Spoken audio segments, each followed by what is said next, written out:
Do not worry.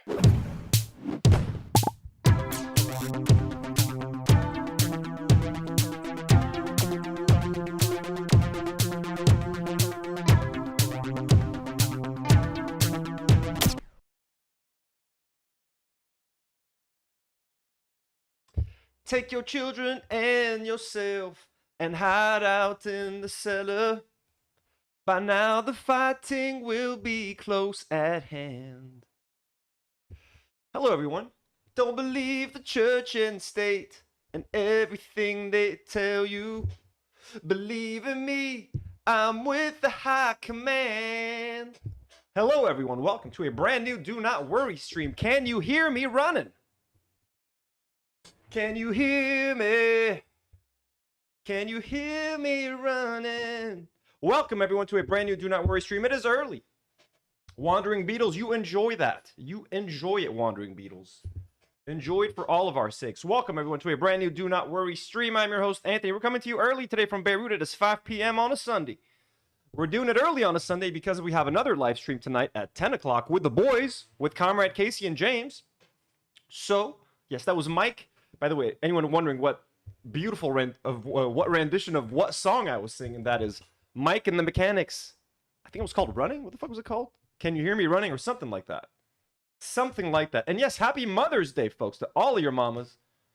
Anyone who's a mama, happy Mother's Day. To your mamas, happy Mother's Day. I gotta do one quick thing. Wish my mama happy Mother's Day. 1 second. Ask her, can you bring hummus and dish soap? I need hummus and dish soap, folks. How's everybody doing? Welcome, welcome, welcome. We're doing this early because we got 2 live streams today. We got a lot of familiar faces in the chat. Hello, Honk Big, E-Car, Polish Pusher, AC, Scouty Paws, Drag the Ripper, Miles, Murphy Cork, MMC. Hello. Folks, before we get into everything, we're going to be talking about Ethan Klein's disgusting antics at the recent poker stream that they did.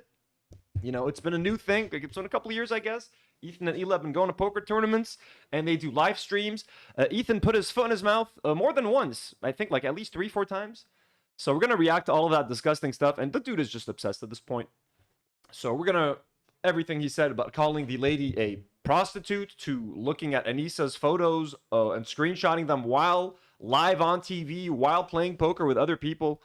We're going to talk about all of that, and then we're going to react to a long-form video by the Kavernacle called "Why Ethan Klein and So Many Israelis Hate Living in Israel." We're going to have some fun, folks. This is an H3 Ethan Klein filled stream because there's a lot to catch up on. He's really, truly despicable in the last few days.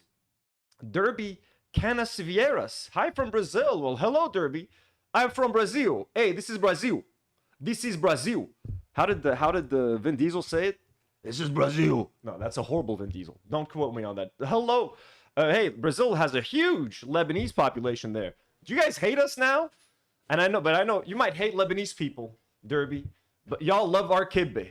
Kibbeh is delicious. At least we can all agree to that, right? And the Brazilian football team. I mean, Lebanese people love Brazilian football. If you come to Lebanon during the World Cup, you'd think half of Lebanese people are Brazilian, and the other half are Germans. The Sinasau. The Sinasau. Welcome. Everybody like the stream. What I got 40 people watching and 9 likes? How's that fair? How's that normal? Fart Twain sends a $2 super chat and starting things off spicily. Says Denims calls AB the one dog that Ethan trained. Listen, I've had my beef with AB, you know. I will try to not call him that. Fart Twain, thank you so much for the generous support of the show. Did you know Scotland versus Brazil was the hot ticket for the World Cup? Really? Really? Ooh, Derby says, hey, my favorite food in my city is the shawarma place. We got lots of love, even though we have a lot of Zayos. Oh, shit, yeah. I believe that. Awesome. Yeah, dude, Lebanese people are all over Brazil. There's more Lebanese people in Brazil than there are in Lebanon. There's like 8 million Lebanese people in Brazil. Or no. There's more Lebanese people outside of Lebanon than there are in Lebanon, but not more in Brazil than there are here. But there's millions of us in Brazil. I'm pretty sure, right? Okay, folks, before we get into the episode, thank you, Far Twain, for the generous donation. Folks, if you want to be like Far Twain and support the channel, you got a couple of ways to do so. Number one, you can become a member of the channel. You can become a Do Not Warrior. I have a goal of getting 1,000 members by my birthday, September 26th. Can we do it hand in hand? Bad Pierogi just hopped in with a contribution, gifting 1 Do Not Worry membership. Thanks so much, Bad Pierogis. We love you. Very kind. So you guys can become a member. Members get exclusive live streams. We're going to have some fun this week. We'll do a fun little live stream together. I promise y'all.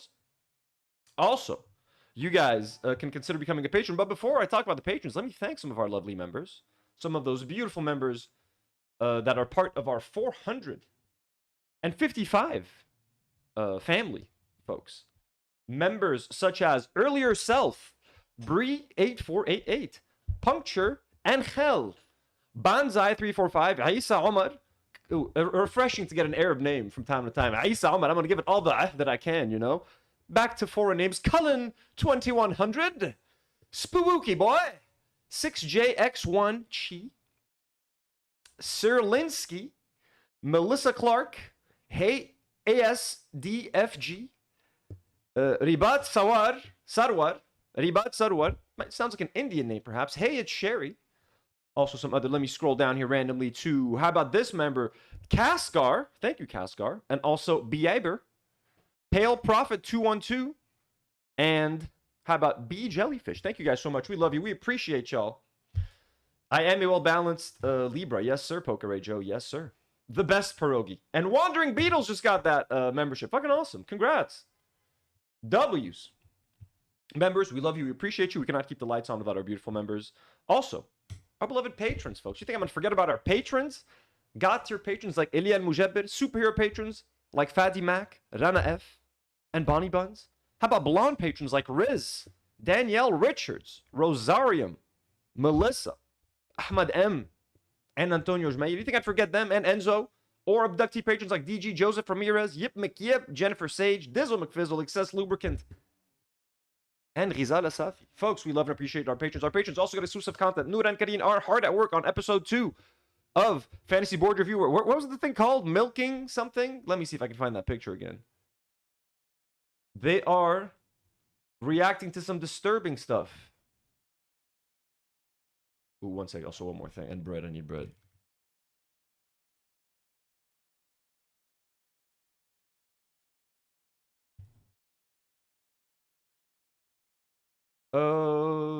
Let me see if I can find that nasty picture.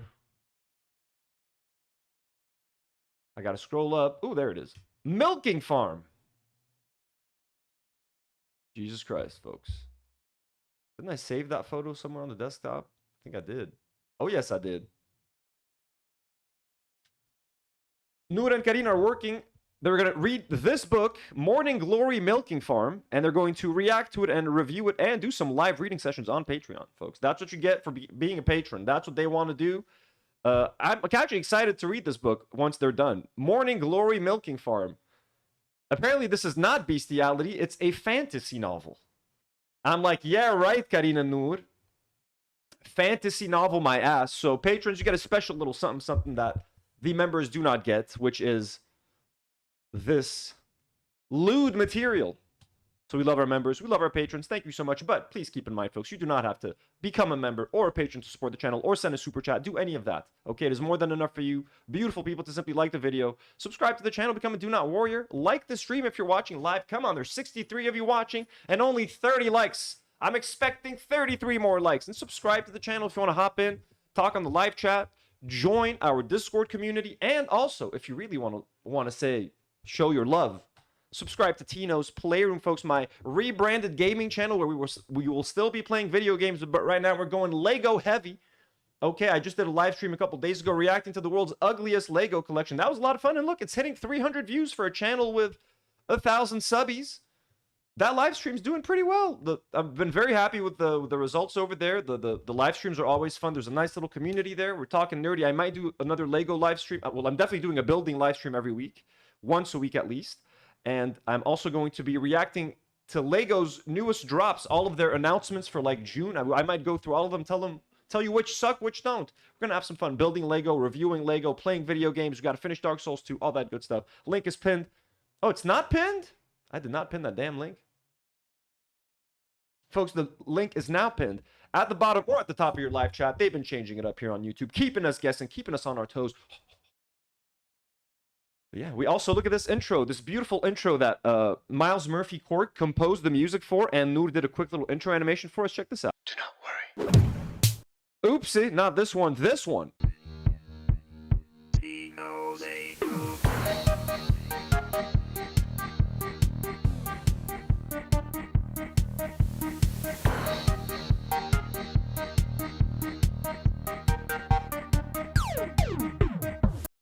Isn't that cool? We also have an outro. Very nice. Anyways, enough about me, folks. Let's get into today's topics. Starting with, I kind of talked about this on the last live stream, but it was kind of buried between other topics. This is an H3 centered thing, so might as well just talk about it now. I can't remember who brought it up in the live chat. Was it Nogzalotl or Fartwain? It was one of the two. I believe it was Fartwain. Announcing that the H3 podcast has announced that Morgan, one of the newer crew members, I'll be honest, I mean, all the new crew members I am not very familiar with.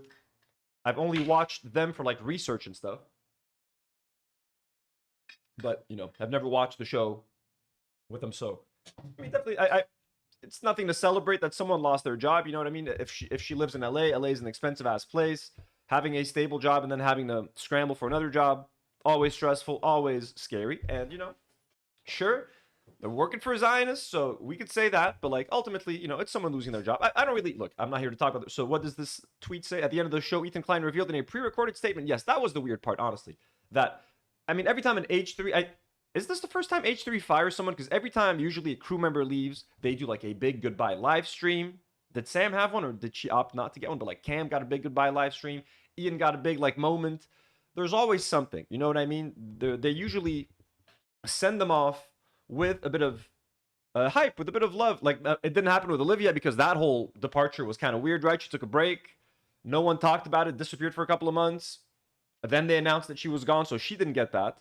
But with Morgan, who was fired, who didn't quit, they did a pre-recorded statement. Like they didn't even have like the so this is at the end of their live stream. We're all gonna die. I think that it was talking about like the hantavirus or whatever. Let's go to that video. They just right at the end, they even called it pre-recorded statement. You guys can't see because I'm blocking the view, but it says pre-recorded announcement, like it's its own chapter to announce that she was fired. Let go. And she was hired like 10 months ago, by the way. Keep in mind, she was only hired about 10 months ago. And Ethan said this. Okay, let's just watch what he says. Love the RNs around here. Friend. Just happy birthday to you, Pete. It worked.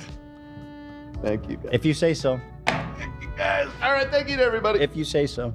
Thank you, Pete. Okay, so I guess we have an announcement. I pre-recorded it because I'm an incompetent fool, an idiot, incapable of doing something serious when it deserves it, and I hate myself sometimes, but other times. Okay, I didn't see this part last time. So is he saying he's incapable of announcing that someone's fired without like laughing during the live stream? Because Ethan has a problem with serious moments. He starts laughing, right? Look, it happens to me sometimes, but like, I don't know. That's just fucking weird. Was that what he was afraid of? He was afraid of laughing at the firing announcement, like saying the role has become redundant. Was that what? Why even say that? Just say, hey, it's an uncomfortable thing. I'm sorry. I didn't feel like I could do it live, and my apologies. Like, what do you mean? Like, I can't do serious things live. You're just telling us that you're about to laugh at this person. I'm also okay with myself. See, I'm doing it already. That's why we pre-recorded it. All right, roll it. No. Oh. Yeah. Okay, so look, I don't want to make things out, make things more dramatic than they actually are. You know what I'm saying? But like, Hila just kind of dismissively and comedically saying, "Oh, roll the clip, roll the tape." Like, it's not a fun clip that they're rolling. It's not like roll the new trailer for like, you're not a guest on Colbert with Christopher Nolan debuting a new trailer for Oppenheimer. Like, roll the clip, guys. It's like, hey, roll the clip announcing we fired one of our crew members. Why are you so excited to roll the clip, Hila? I get it. You want to go home. You hate doing this podcast. but like a little bit of respect. I don't know. Just can you try to look or sound upset? Roll it, come on. I got to go home.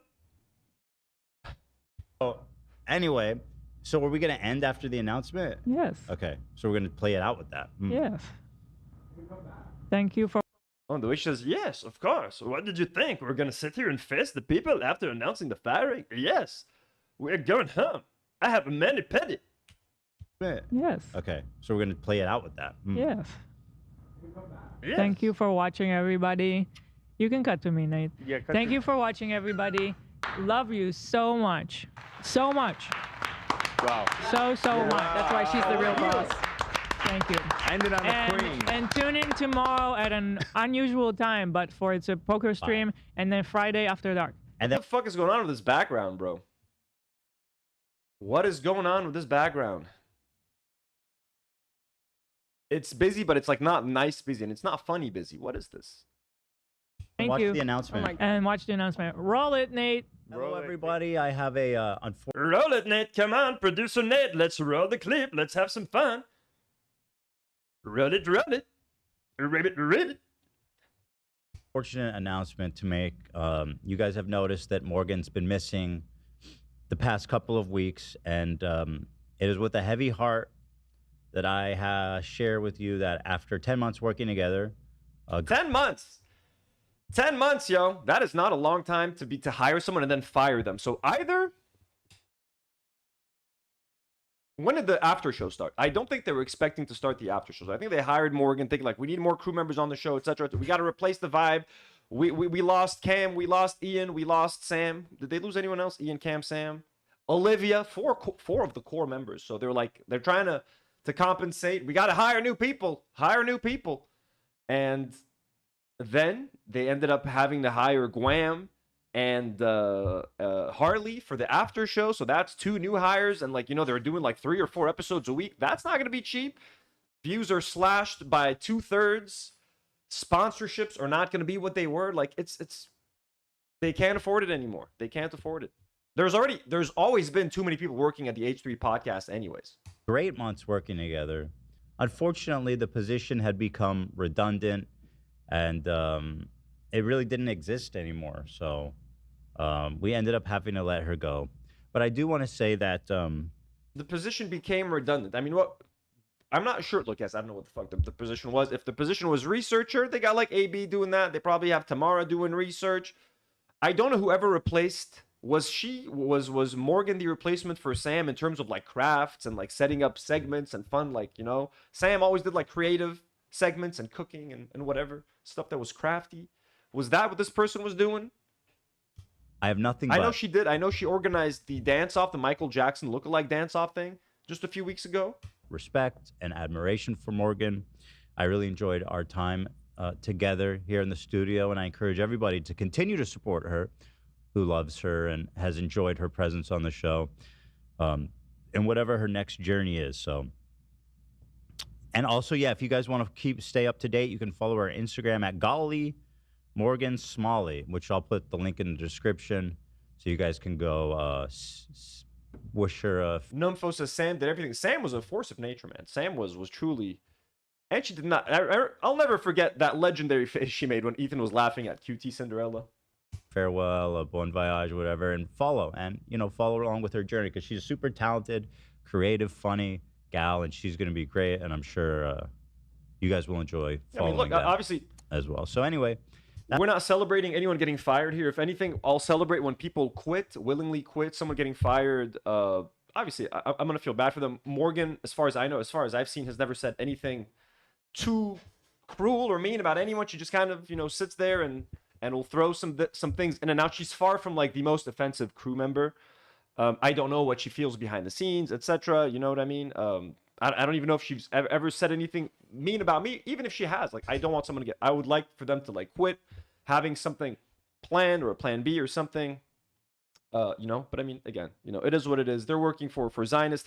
They're nice people on the surface. She seems nice, but what do I know about these people? And if they're cool with working with people like Ethan and Hila, seeing everything that they're doing to creators and people like Noah Samson, Frogan, Denims, iDubbbz, Anisa, etc.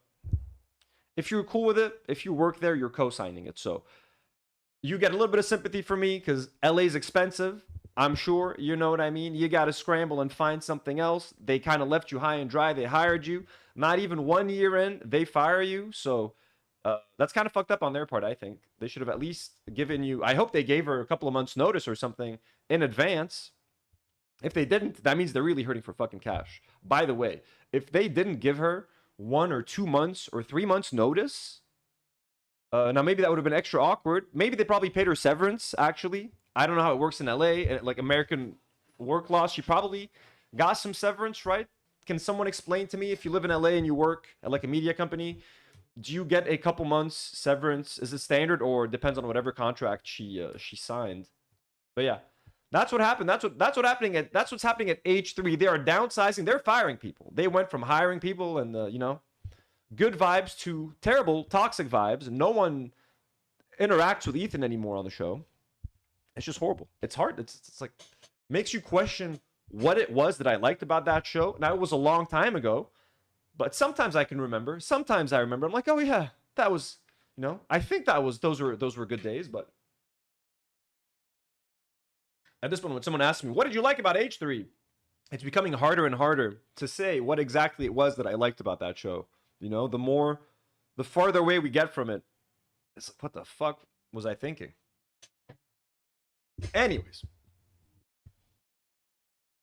Kizzy Cat says, oh my god, I'm catching the stream live finally. Well, it's an early stream. I'm doing this like 3 to 5 hours earlier than I normally stream. And if you guys like this timing, please let me know in the chat. Let me actually do a live poll. Start a poll. Do you like this earlier stream time? Yes or no? Start poll. Let me know, please, because I would like to, if I could start streaming at like 5 p.m. Lebanon time and finish by like 8 p.m.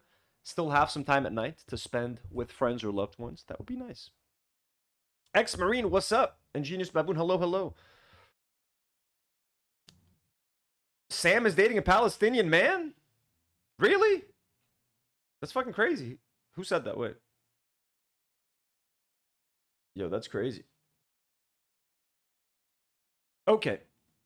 We got to talk about this fucking let me go back to their channel actually. So live streams.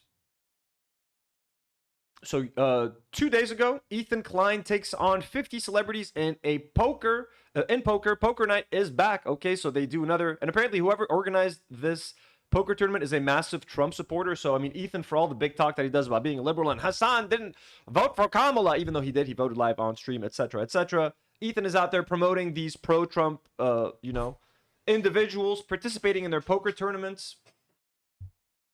These things always do bad, by the way. Like, it's just something that him and Eli do because they enjoy the gambling, they enjoy the attention, etc. They're not doing this for views. Clearly, this is barely getting more views than their after show. The gambling stuff has never done well. I personally don't give a shit about gambling. I've played poker a handful of times. I always need to relearn the rules because I play so rarely. So, like, I'm someone that has to relearn how... I know Chinese poker rules. Chinese poker's great. This poker, don't care for it much. And watching other people play poker on, like, a live stream, could not care less. But anyways, now, the footage that we're about to watch has... Not all of it, but a lot of it, at least a big chunk of it, the chunk we're about to start with, has been removed from their live stream. So let us see what Ethan was up to at that poker tournament. I'm sure nothing bad happened. I'm sure he didn't say anything bad. What did Ethan do? You know, Ethan is a very sociable person, very socially, you know, capable, comfortable. And by the way, trigger warning, folks, I mean, in case. He says some bad stuff. Your mic's dead. Afwish says Chinese poker is elite. Let's fucking go. It is elite. Chinese poker is addictive. I used to sit there with some of my best friends and play Chinese poker for fucking hours. And proud. How about that, huh, guys? I mean, AB's mic is dead. Your mic's dead. AB's there too. Look at that. You got AB there. The Robin to Ethan Klein's Batman. Always there to support the big boss as he calls women prostitutes and stalks women on Reddit. That's what we got to do to pay the bills with our head held high. Your mic's dead, and AB. proud. How about that, huh, guys? I mean, AB's mic is exclusives dead, right by here. the way. Get a shot of them. Get a shot of Yeah, so Numfo says he gets way worse when he's been drinking. I'm assuming they were drinking here. I'm assuming there was some liquor involved over here. They're in Vegas getting all boozed up. Waka waka hello, waka laka. Lumbila hey hey, lumbila hey hey. them posing. I don't want to be rude, but I'm pretty sure she's a prostitute. And I Okay, like what the fuck, dude? Mike's gay dead, and AB. proud. How about that, huh, guys? I mean, AB's mic is exclusives dead, right by here. What the fuck did I just do? Your mic's dead, gay AB. and proud. How about that, huh, guys? I mean, AB's mic is exclusives dead, right by here. the way. Get a shot of them. Get a shot at them posing. I don't want to be rude, but I'm pretty sure she's a prostitute, and I really don't want to say that. But I mean, like, we're in Vegas. Okay, first of all, I don't even think he knows who this lady is. He's like, get a shot of them posing. He just saw a woman dressed the way that she is. You could say a provocative. She's just wearing a dress, okay? He sees a woman, a confident woman, wearing a dress with a man, and he automatically like, go get a shot of them, get a shot of them, like as if there's something to like they're getting their photo taken by the photographers. That's why the photographers have their cameras aimed at them. They're standing behind. They're not standing there for you to ogle and to judge and to hurl insults. They're standing there because the photographers are asking them to stand there. There's a red carpet. There's a background with sponsorships. They're standing there. They're posing. They're being asked to pose. So Ethan is taking advantage of them standing there. You know what I mean? And turning them into content for him, but like completely vile, disgusting content. It's such an unwarranted comment. It's so misogynistic. It's so sexist. Like, there's no reason to fucking say that to anyone, ever. Let alone on a fucking live stream. Like, it's one thing, too. Like, guys, it's not like Ethan is a 18-year-old shock jock trying to be, like, a clavicular type of guy who's, like, a fucking asshole. And, like, he's a 40-year-old man with 3 kids. Like, his excuse can be, I'll do better. I'll learn. I'm young, I'm learning, I'm new at this whole thing. I don't know what's appropriate to say and not to say on camera. Ethan has been doing this shit for how long now? Like 8-9 years, the podcasting at least. Live streaming, constantly live, on camera. He's got a fucking button. And we know he has a button for a reason. But like, what the fuck is this? Miles Murphy says, Ethan forgets he isn't looking at his screen. That's right, he's used to just watching this stuff on his phone and just yelling out, hurling out insults at people. I mean, AB's mic is exclusives dead, right by here. the way. Get a shot of them. Get a shot at them posing. I don't want to be rude, but I'm pretty sure she's a prostitute, and I really don't want to say that. But I mean, like, And I really don't want to say that. He's like, I really don't want to say that, but like what? But I have to? Like what? I don't want to say it, but like, you know, just look at him. I have to. Like, what does that even mean? What does that comment even mean? Marina just gifted 1. Do not worry. Membership. Let's go. W's in the chat for Marina. And X-Marine has gotten a let's go. X-Marine, congratulations. We got 2 new members today. That's no, not I right. mean, I'm serious. Yes. She was No, I playing don't she was playing at CPT. Yeah. Wait, did he say no? I'm serious? Get a shot of them. I don't want to say that. But I mean, like, we're in Vegas. No, that's No, not I right. mean, I'm serious. So the whole crew's saying no. And he's like, no, I mean, I'm serious. He's still trying to like defend it. The crew's trying to do their best to do some damage control live. And he's like, no, I'm serious. Let me double down. No, guys, come on. Let me explain myself. Let me cook for a second. I'm serious. Guys, I'm serious. Give me a second to cook. She's dressed in what I consider to be a provocative outfit. So she's blonde. She's Russian. Must be a prostitute. Guys, let me explain myself. What's wrong? That's disgusting, dude. That's so fucking disgusting, dude. He just says, yeah, he doesn't have any daughters. He's just got sons. You know, maybe it's better that he's not involved with Trisha and Moses' kids because they got a couple of daughters, right? You don't want that energy around them. Yes. She was No, I playing don't she was playing at CPT. Yeah. I don't think she gambling. was. No, she was, bro. She was. You're very wrong. Oh, she's Don't say she's that. right there. Well, okay. I apologize then. That was rude. That's not right. Well, I didn't say it to her. Luckily, she didn't hear me. Okay, so they have to tell him that. Actually, no, Ethan. Also, like that. I mean, okay, look, the crew. In this case, the crew didn't. They're trying to salvage the situation. They're like, no, you know her. She's played with you at CPT before, and now the only way Ethan can remove her from the prostitute category is like, oh, I've played poker with her before. She's a poker player. Okay, I guess she's not a prostitute. What kind of Like, what standards does he have for people? How does he pile people up into boxes? Like, how do you I don't know, man. What the fuck is this? How is he organizing these people in his head? Oh, if we play poker together, can't be a prostitute. Dresses provocatively, taking a photo, looks attractive, that prostitute. Oh, she plays poker, not a prostitute. Remember that time Ethan was like there was like a PChar's video or something. He just saw that she had a nice house. He was like, oh, let me. What does she do? OnlyFans? Because I just had to assume she looks that way and she has a big house. It's like, what the fuck are you talking about, dude? No, but we're in Vegas and everything was saying that. I shouldn't have said that. I shouldn't speculate. Chinese. Why didn't they button this too? Like, don't they? Whoever's live streaming this, didn't they have access to a button? As soon as Ethan fucking said that, you should. Not that it makes it right for him to say that. He should still get reprimanded later. And in fact, it's good that this went public because he can get shamed for it and get the shit that he deserves for it. But like, also, your crew should have fucking, buttoned it. And if you don't have your button mechanism set up to your live streaming setup, your like IRL streaming setup, set that shit up. I think you need the button everywhere you go, Ethan. You need the button everywhere.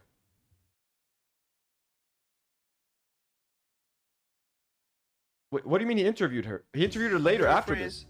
She's not even Chinese, Zach. Don't play that. I don't know. I shouldn't have said that. That's horrible. But the dresses. I don't know. She's not even Chinese, Zach. Don't play. I shouldn't have said that. In Vegas and luckily she didn't hear me. No, but Yeah. I don't think she was. No, she was, bro. She was. You're very wrong. Oh, she's Don't say she's that. right there. Well, okay. So they've convinced him that she has played poker with him in the past. I apologize then. That was rude. That's not right. Well, I didn't say it to her. Luckily, she didn't hear me. No, but we're in Vegas. Well, I didn't say it to her. Luckily, she didn't hear me, but your 10,000 live viewers just heard you randomly call a woman that you don't even recognize a prostitute. Dude, she didn't do anything to this guy. Even if she did something to him, calling a woman a prostitute should not be your go-to insult. But like, I don't even know what to say. Can you imagine us live streaming, IRL streaming, walking around Beirut, and I just point at a woman like, this woman's a prostitute. She looks like a prostitute. Like, excuse me, dude? What the fuck are you talking about? No, she was, bro. She was. You're very wrong. Oh, she's Don't say she's that. right there. Well, okay. I apologize then. That was rude. That's not right. Well, I didn't say it to her. Luckily, she didn't hear me. No, but we're in Vegas and everything was saying that. I shouldn't have said that. I shouldn't speculate. Chinese. Giorgio. 1 second, folks. We got someone in the chat. What's happening here, Giorgio? Channel activity. It feels like every 2 streams, there is one mention of Ethan. It feels like more drama slop than... This is complete drama slop, Giorgio, of course. Absolutely. And this is not a political commentary channel. I talk about politics when I have to, when there's a war happening in Lebanon, genocide happening in Palestine. We're going to talk about it as an Arab living in the Middle East. I feel like it's my responsibility to do so. And I'll talk about news when there's something that interests me that I want to talk about. But this is not a political commentary YouTube channel. It's called Do Not Worry. We used to react to TikTokers for like 4 years.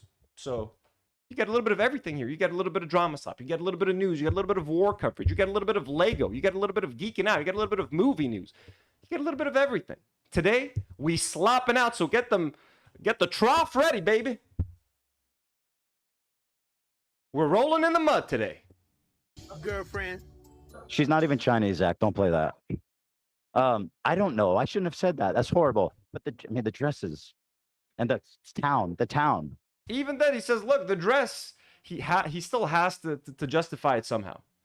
He still has to justify. He still goes like, well, I mean, still the dress. You know what I mean? Like, and the town. So the fact that she's wearing a dress. So that's it. If Ethan sees an attractive woman in Las Vegas, that means she must be a prostitute. That's it. If you're an attractive woman, you're wearing anything remotely, and I want to say, I don't know how else to call it, like provocative. Well, what's the word? I hate the word provocative. It reminds me of that Will Ferrell ice skating movie. It's provocative. That gets the people going. Isn't that the epitome of sexism, of misogyny? Passing judgment on women just by the way they look. And he's still trying to justify it. He's still trying to well, I mean, the dress, you know what I mean? We're in Vegas. She's wearing a dress. She must be a prostitute. By that logic, half the women in Vegas are probably like, what are you talking about, dude? Well, what do you mean?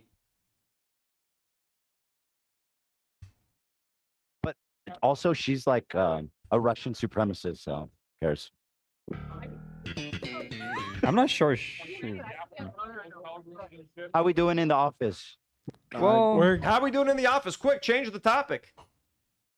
So isn't it weird that they don't have a button set up for this? We're good. We're doing Yeah, good, it's- Ethan. we We, bail? we have a Are you real guys- should we question. wrap it Do up we- now? Yeah, maybe. Do we Are end? you guys? Should I guess Your AB's mic's great, dead, yeah, AB. and proud. Don't tell. How about that, huh, guys? I mean, AB's mic is exclusives dead, right by here. the way. Get a shot of them. Get a shot at them posing. I don't want to be rude, but I'm pretty sure she's a prostitute, and I really don't want to say that. But I mean, like, we're in no, Vegas. that's No, not I right. mean, I'm serious. Yes. She was No, I playing. don't. I don't want to say it out loud, but I'm pretty sure she's a prostitute. Like you can't whisper things on a fucking live stream, okay? If she's not gonna hear you, your fucking audience is gonna hear you and clip it. And clip it, they did, and it went fucking viral. And it reached her. Like she released a comment, and Ethan had to apologize, etc. Like, why the fuck, dude? I hope, honestly, like, I hope they don't invite him to these things again. Not that I give a fuck. But like, if he and Hila enjoy going to these events, maybe the event organizer should know that Ethan is out there calling other guests and fellow players of theirs prostitutes while they're on the carpet to his fucking live stream audience of fucking incels and idiots. And if his audience isn't completely male dominated, what woman is okay with watching Ethan calling another woman a prostitute for absolutely no reason? How can people in Ethan's fan base defend this? This is what I want to know. I understand the Asmongold crowd and the hating iDubbbz and Anisa crowd that watches Ethan, why they would agree with this and laugh at this, like, yeah, based Ethan Klein, yeah, of course, man, like, whatever the fuck it is they want to say. I completely get them. What about the women that watch Ethan? How do you justify this? How do you justify this? His mic is Exclusives dead, right by here. the way. Get a shot of them. Get a shot at them posing. I don't want to be rude, but I'm pretty sure she's a prostitute, and I really don't want to. And you can't also say, I don't want to be rude, and then proceed to say an extremely sexist, rude, and misogynistic comment. So, I don't know, man. Say that. But I mean, like, we're in Vegas. No, that's No, not I right. mean, I'm serious. Yes. She was No, I playing don't in the. want- She was playing. Like, we're in Vegas, I'm serious. So there's an actual interview with her. Let me see if I can get it. But this is a great example right here. So the dirtbag left at like one of the comments here. Says, going up to Hila at every public event and asking if she's a pedophile and friends with Netanyahu. Let's watch this clip. And we're gonna drone him. Does she? So I'm not sure if this interview happened before or after he called her a prostitute. To be fair. I've heard that there's no gay people in Russia. Is that true? Gay people are everywhere. They're everywhere. Right. Okay. right. I want to say this for Galia. We're gonna find Putin. We're gonna drone him. Does she need help? This woman? What? The drones will find Putin. Привет, как дела? Yes. What did that mean? That just means like it means like he's yes. hot. He's rich too. I don't know if you know that. So, I mean, Ethan sees a Russian lady and pretending that he's doing it for the honor of Galia, who is their like Ukrainian employee, starts to question this lady about Putin. So this is where this comment makes a lot of sense. Like, I'm going to go up to Hila at every public event and asking if she's a pedophile and friends with Netanyahu. I mean, you're Russian. Let me ask you about Putin. Hey, what do you think if we bomb Putin tomorrow, huh? How about we do that to Hila when someone sees her in public? Is that what you want, Ethan? I'm not calling for people to do that. I'm not condoning to ever interact with these people if you see them in public. But this is the equivalent of people doing that. And if someone walked up to Hila at a public event and told her, hey, are you friends with Netanyahu? How would you feel like if we sent a drone to Netanyahu's house? Ethan, you bet your ass would be fucking posting 12 Instagram stories about that. Doing 6 episodes, 6 live streams. Someone harassed Hila in public. Motherfucker, you're calling a woman a prostitute? And then asking her about like Putin and shit? Oh, come on. It's not about money. Here, I'm rich too. It's not about money. Trust me. This guy's got. Oh, so he's also insinuating that she's a gold digger right now? Does she need help? This woman? What? The drones will find Putin. Привет, как дела? Yes. What did that mean? That just means like it means like he's yes. hot. He's rich too. I don't know if you know that. Oh, come on. It's not about money. Here, I'm rich too. It's not about money. Trust me. This guy's got. Look, right away.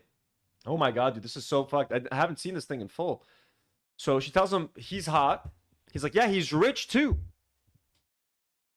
He's just assuming. He just assumes she's a prostitute. He's like, yeah, he's rich too. He's assuming that she's with him because of his money, that she's some kind of an escort, or sex worker, whatever he has in his mind, whatever word he's using. He just can't imagine that a woman can be successful and dress a certain way and look a certain way, but still make money? He wouldn't even believe that she was. No, she wasn't at the poker tournament last time. What do you mean? For his grandma. Is that right? Where do you? She has to. I'm rich too. He didn't even listen to her. He didn't even acknowledge her. She's like, "Hey, I'm rich too." He's still talking to this guy. Like, "Hey, how are you rich?" Come on. It's not about money. Here, I'm rich too. It's not about money. Trust me. This guy's got. He just ignores you. He ignores her. She says, "I'm rich too." He's like, "Hey, just trust me. This guy. For his grandma. Is that right? Where do you? But I Where would does? want you to do where do that. you But to have that, I appreciate that. But money doesn't make you. I have a restaurant in Los Angeles. Really? I'm a founder of Miss Russia. I have a lot of things. You're a founder of Miss Russia. She has a restaurant, and so she's a successful, accomplished lady. Look, I don't know anything about this lady or her politics or what she stands for in her private life. She could be a horrible person. As of this moment, I know nothing about this woman. I'm just watching this. She sounds like a successful, an accomplished woman. She owns a restaurant. She is the founder of Miss Russia. I don't personally like beauty pageants. You know what I mean? But I mean, hey, okay. Are you an oligarch? Huh? Are you like an oligarch? Oh, what is that? Like the high society in Russia? Is this Ray J? Wait a second. This is Ray J? Oh, dude, I had no idea this was fucking Ray J this whole time. This is Ray J? Like, Brandy's brother? Oh my god. I guess I did not recognize him. Oh, holy shit. God damn. That's Ray J? High society. High society. It's like Putin's buddies. Why are you talking It's about? like Putin's body. I don't know. He brought it up. He was the one who started talking about Putin. Body. I'm an American citizen. I live here for 20 years. Okay, I good. don't want to talk shit about. Good, Putin. good, good, good. He's a. I sometimes get Ray J and Nick Cannon confused. Who's the one that has like 40 kids? Is it Ray J or Nick Cannon? Ray J had the sex tape? Why do I even know this stuff? But I know I always get them confused. Sometimes I used to think Nick Cannon was Brandy's brother. Is Ray J Brandy's brother? Nick Cannon has the 1,000 kids. Okay, yes. So Nick Cannon has the kids. Ray J did the sex tape, I think. Okay. Nick has 100 kids. Goddamn. Nick is also 45? Yeah, I know. They're like the same age range. That's why I always used to get them confused. A figure to recognize. Pootie hole? Vladimir Putin. Can we call him Pootie hole? Thank you so much, guys. I appreciate it. Can't call him Pootie hole. It's disrespectful. So just a very dismissive interview, just making it all about Ray J. He's like, hey, you're dating this guy because he's rich. He's got a lot of money. She's like, I have money. He's like, oh, really? But no, this guy. Then she has to sit there and list her accomplishments. Like, who has to do that? Who has to sit there with an interview, or a conversation with someone on a live stream and be like, kind of realize you're talking to someone who does not take you seriously? Oh, by the way, sorry, I think I missed a super chat. Yes, we did. Polish Pusher sends a $2 dono. Thank you so much. It says, oink, oink, I'll roll in the mud with you guys. Let's go. We got Polish Pusher in the slop tube today, in the trough. Thank you, Polish Pusher, for the generous dono. Let's go. He sells the Raycons? Oh, Raycons are horrible. I've never used Raycons, but they're basically like just it's like a AliExpress generic earbud that they just stick their logo on. It's not even an original design. You can get generic Raycons. They look exactly the same. There was like a whole YouTube, because like they're all over YouTube at one point. Every single YouTuber was sponsored by Raycon. It's just like some generic AliExpress pair of Bluetooth earbuds that they just slapped that R logo on, and that's all it is. Nothing special. Yeah, white label. Yeah, exactly. I've heard that there's no gay people in Russia. Is that true? Dude, seriously, if someone see, look, I mean, I'm not encouraging anyone do that, but like, this is literally the equivalent of walking up to Ela at a public event and being like, hey, I heard Israelis murder Palestinians every day. I heard the IDF is like, and what would she think about that? You know what I mean? Or I heard, whatever it is you want to say. I heard Israeli prison guards rape Palestinian prisoners. I heard there's no gay people in Israel. We know that's not true, but they still don't even have the right to get married there, even though they still have a gay pride parade. Explain that to them. A gay. Anyways.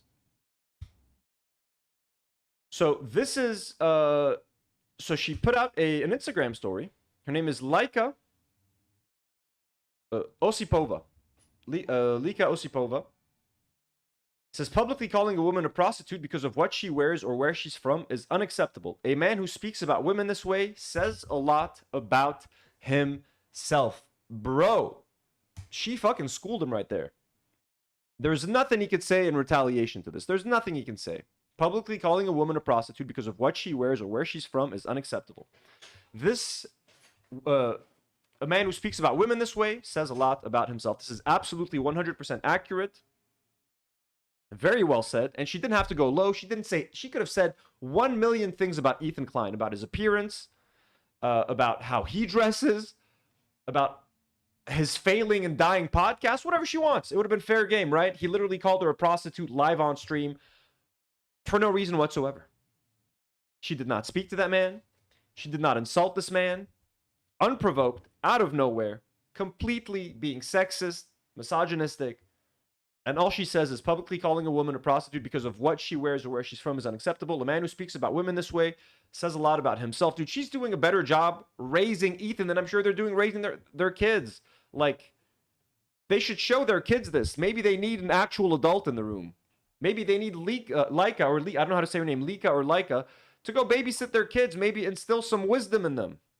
And teach them how to treat a woman, because if Ethan Klein is the man teaching their kids how to talk to women, how to think about women, if you see a woman dressed a certain way, to assume certain things, the whole thing is just unacceptable. So very, honestly, a perfect response. Haley D sends a $2 super chat. Thank you so much, Haley. It says, thanks for sponsoring this video, Raycon. Guys, I want to make sure that no one buys Ray. If you've ever bought Raycons, let us know in the live chat. I'd actually be curious to know. I'd be curious to know. Did I stop the... Did I kill the poll? What happened to the poll? People were voting yes for the poll, right? Did I stop the poll? Accidentally? What happened to that? Why did it disappear? Can you guys still see the poll? Let me refresh. I can't see it for some reason. Okay, I can see it now. Do you like this earlier stream time? 89% say yes, 11% say no. Okay, awesome. Good to know. Good to know. I might experiment with this time a little bit more next week. But actually, starting next week, I'm going to do 2 live streams. I'm going to do some Legos, some Tino's Playroom streams, and some serious live streams. Okay, cool. Here's Carolyn Kwan tweeting about this. Misogynists love to call women prostitutes, also love to use words like slut, whore, hoe, etc. because they view it as an easy way to degrade and humiliate women. It gives them a sense of power and demonstrates how they view women through an objectifying lens. Whether women engage in sex work or not, this language and behavior is employed to police women's choices and strip them of their full personhood. Very well said. Could not have said it better myself. Of course, because I'm not a woman. I mean, maybe I could have said it better as a man, but I mean, hey, coming straight from Carolyn, and exactly, because they view it as an easy way to degrade and humiliate women. Just by saying that word, just by calling her a prostitute, he already painted a picture in his audience's mind, his young and impressionable audience's mind, and he kind of controlled the narrative through his lens for his audience. It didn't matter, and then he put her on the defensive the whole time. Like, hey, there aren't gay people in Russia. Hey, what's up with Putin? You don't, you're with this guy for his money? Do you know how much money he has? She's like having to tell him, hey, like, I'm actually rich. I'm actually successful too. Like, okay, like, you know, like, who the fuck has to do that? And why would anyone have to list their accomplishments to Ethan fucking Klein? What is his greatest accomplishment? So very well said by Carolyn.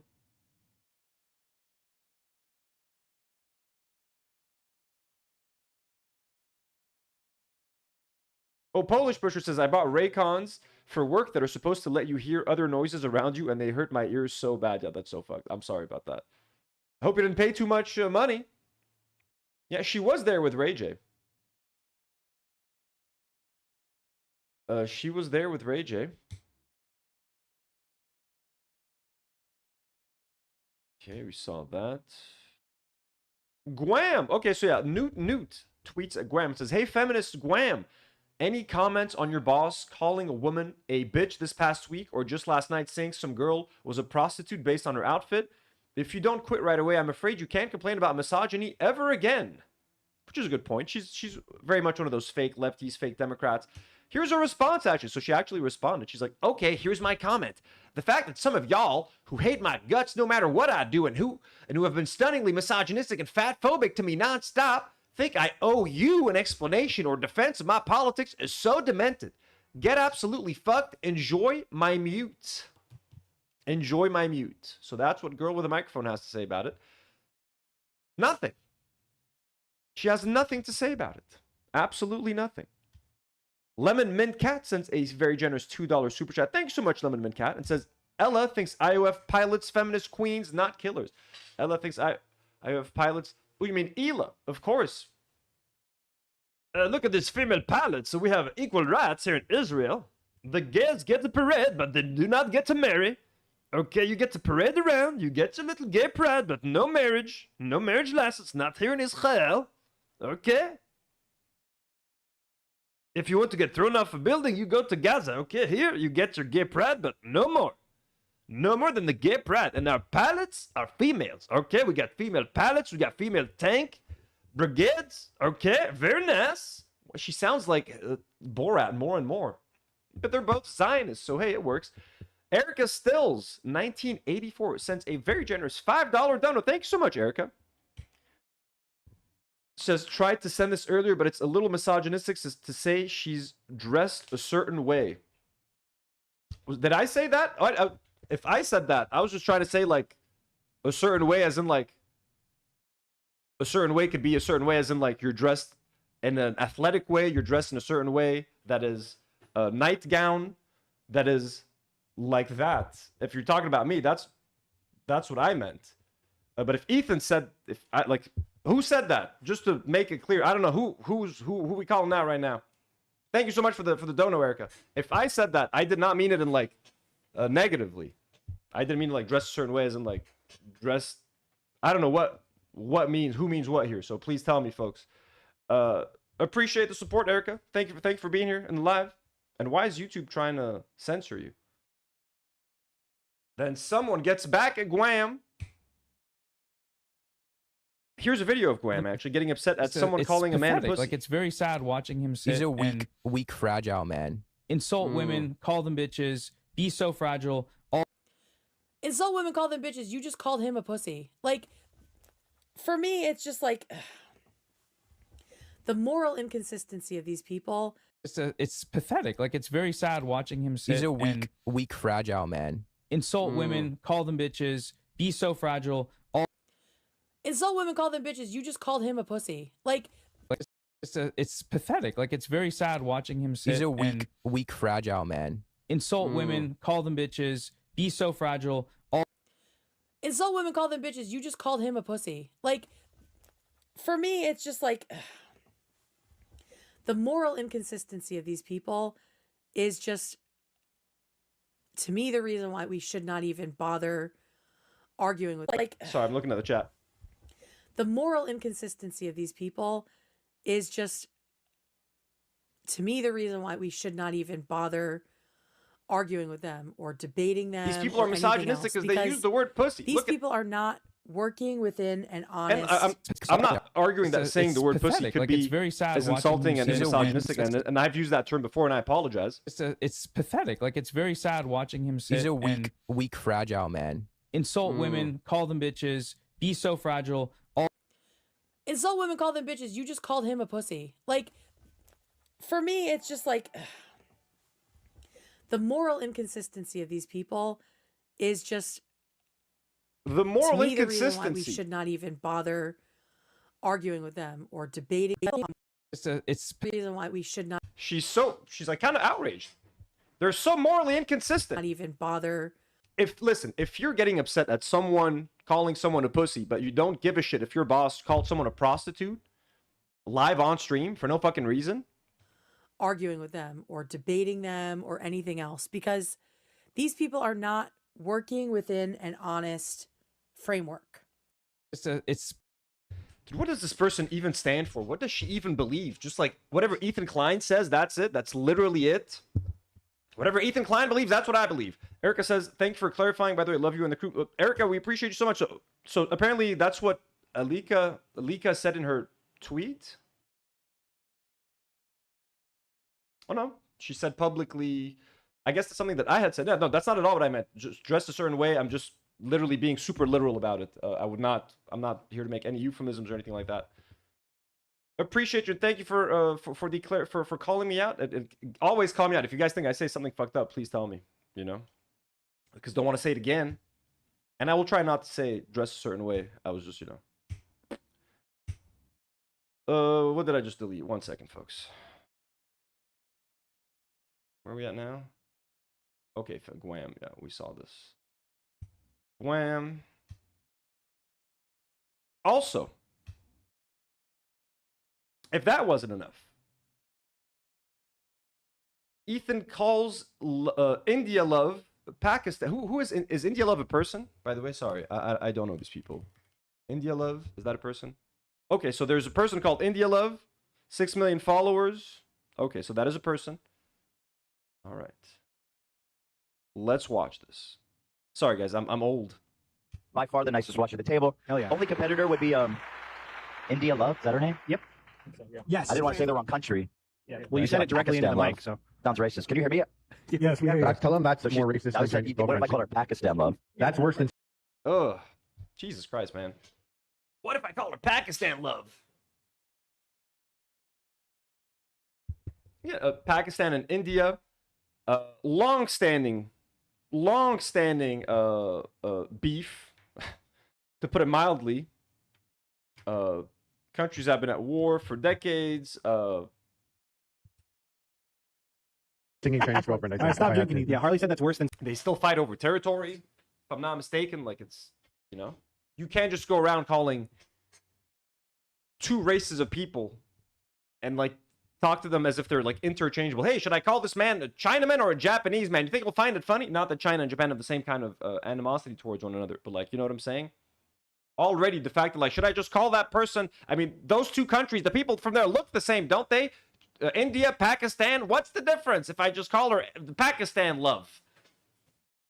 They're all brown, aren't they? Like, that's also part of what he's saying. Not just like, isn't the name funny? Oh, Pakistan. Like, I just want to like annoy her. Like, no, it's like, it's also fucking racist. It's like saying like, oh, isn't this whatever? Isn't this Anthony guy a Lebanese or Egyptian or Jordanian or whatever? Like, hey, we're all different. Yeah, we're Arab. We're proud to be Arabs, and I love and I respect my Egyptian and Jordanian brothers. But like, you can't just like lump us all in a group because we kind of look similar. Singing Chinese girlfriend. But no, but Chinese Sorry, I girlfriend's can't not hear bad. you. You said something about drinking, but I couldn't break it up. Chinese. Yeah, I was gonna say I have the nicest watch by far. Yep. Except Pakistan Love, who has a fake paddock, like fake. Like, guys, I can't really hear you guys. We're going back to Going the game. Keep the pressure on. Game, Just guys. keep the Thanks heat for on. tuning in, everybody. Don't get cocky. Who has a fake paddock, like fake. And that's why I'm calling her Pakistan Love. Damn. If she had a real one, I call her India Love, but it's not like that. It's bootlegs. That seems not. Bootleg. Oh, so he's also saying that like Pakistanis are bootleg Indians. Like, there's so much in this insult. Like, I don't even know. Like Tim, it just sounds making stupid, goofy jokes. But he's basically saying that like all these brown people are interchangeable, but the Pakistanis are the fake Indians. The Indians are the true brown people. All right, guys, I can't really hear you guys. We're going back to the game. Keep the pressure on. Game, Just guys. keep the Thanks heat for on. tuning in, everybody. Don't get Klein cocky. from All right, Las bye-bye. Vegas. Poca J. Roy says he just wants to use a slur so bad. Oh, he's dying to use a slur. Dude, they can't let him do IRL streams anymore. What the fuck? And if he is drinking, that is such a bad idea. Ethan Klein drinking, IRL streaming, no button. Like, what are you doing? Bye. Yeah, Ethan didn't mean that last part. No, he's joking. Yeah, he probably didn't understand what he just said. No, not at all. Yeah. And they're again, the crew trying to clean up like his act. Like, oh, he didn't mean that. Ethan didn't mean it. He probably meant something else. Like, their job has become just damage control for this fucker. By far the nicest watch at the table. Hell yeah. Only competitor would be India Love. Is that her name? Yep. Yes. I didn't want to say the wrong country. Emma Jane says, I think it's worse. I think he's mildly aware of the geopolitical dynamic between India and Pakistan, and he's trying to joke about it, but God forbid anyone says anything about Israel. Exactly. And everything that people have to say about Israel is completely justified. He probably is aware of what's happening as well. So that's a third layer to it as well. He also knows of what's happening there, and he's also making light of the situation. So Jesus Christ. Tree. Yeah. Well, you said it directly into the mic, so sounds racist. Can you hear me? Yes, we hear you. Tell him that's more racist. Jesus Christ. So Ethan released an apology. Oh, there's his apology. Hi there, Lika. You are 100% right. What I said was totally out of line and I immediately regretted it. I am deeply sorry and very embarrassed for what I said. I'm cutting it out of our broadcast. And again, just want to offer my sincere apology for being so disrespectful. You did not deserve to be spoken about like this. Okay, so he says you're 100%. Look, at least he apologized. I'm not going to give someone too much credit for literally calling someone a prostitute, being called out online, and then doing the bare minimum, which is apologizing for it. That is the bare minimum, so no credit there. This is literally the least he could fucking do.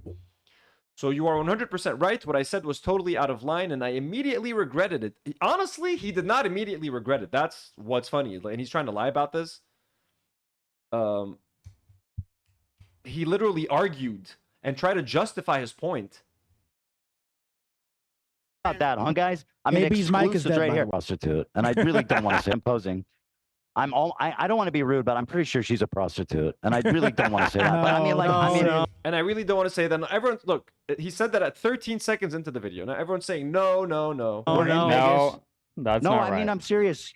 No, I mean, I'm serious. He's still trying to justify it. Does this sound like someone who's like, hey, this woman looks like a prostitute. Actually, why the fuck did I? Like, that's immediately regretted it. You say it, then you're like, hey, why the fuck did I say that? That's so fucked up, guys. That's so unjustified. I don't know why I said that. I thought that would be funny. I thought that would be a shocking joke that would get some laughs. I'm a piece of shit for saying that. Huge apology. Whatever. That is someone that immediately regrets what they said. I've said shit on the show that I immediately regret. And within 2 seconds, I'm like, why the fuck did I say that? I'm sorry. That's fucked up. That's wrong. This is not what happened here. Yes. She was No, I playing don't she was playing at CPT. Yeah. I don't think she was. Now they're explaining to him why. Hey, Ethan, no. She's not a prostitute because she played with you at another poker tournament. She played at CPT. He's like, wait, what? No, she didn't. He's still arguing. He has not immediately regretted anything right there. He's still fucking defending it. She was, bro. She was. You're very wrong. Oh, she's. Yeah, don't Oh, say she's that. right there. Well, okay. I apologize then. That was. So 13 seconds. Was it 30? So you said it at 13. Let me see. That's no, not I right. mean, I'm serious to it, and I really don't want to say that. I'm posing. I don't want to be rude, but I'm pretty sure she's a prostitute. So at 10 seconds, he says she's a prostitute, and it takes him 16 seconds to realize that he's wrong. And it's not that he's realizing that he's wrong because he feels bad because he said something sexist. It's because everyone told him, like, hey, no, you played poker with her. Oh, okay, so she's not a prostitute. That's literally the only reason why he changed his mind about her. She was. You're very wrong. Oh, she's. Yeah, don't Oh, say she's that. right there. Well, okay. I apologize then. That was. Well, okay, I apologize then. Well, in that case, she plays poker. She's wealthy. She's rich. Oh, well, in that case, I'm sorry. How dare I? I thought she was just a peasant. I thought she was just some random peasant woman who was dressed like that. Like, what are you talking about, man?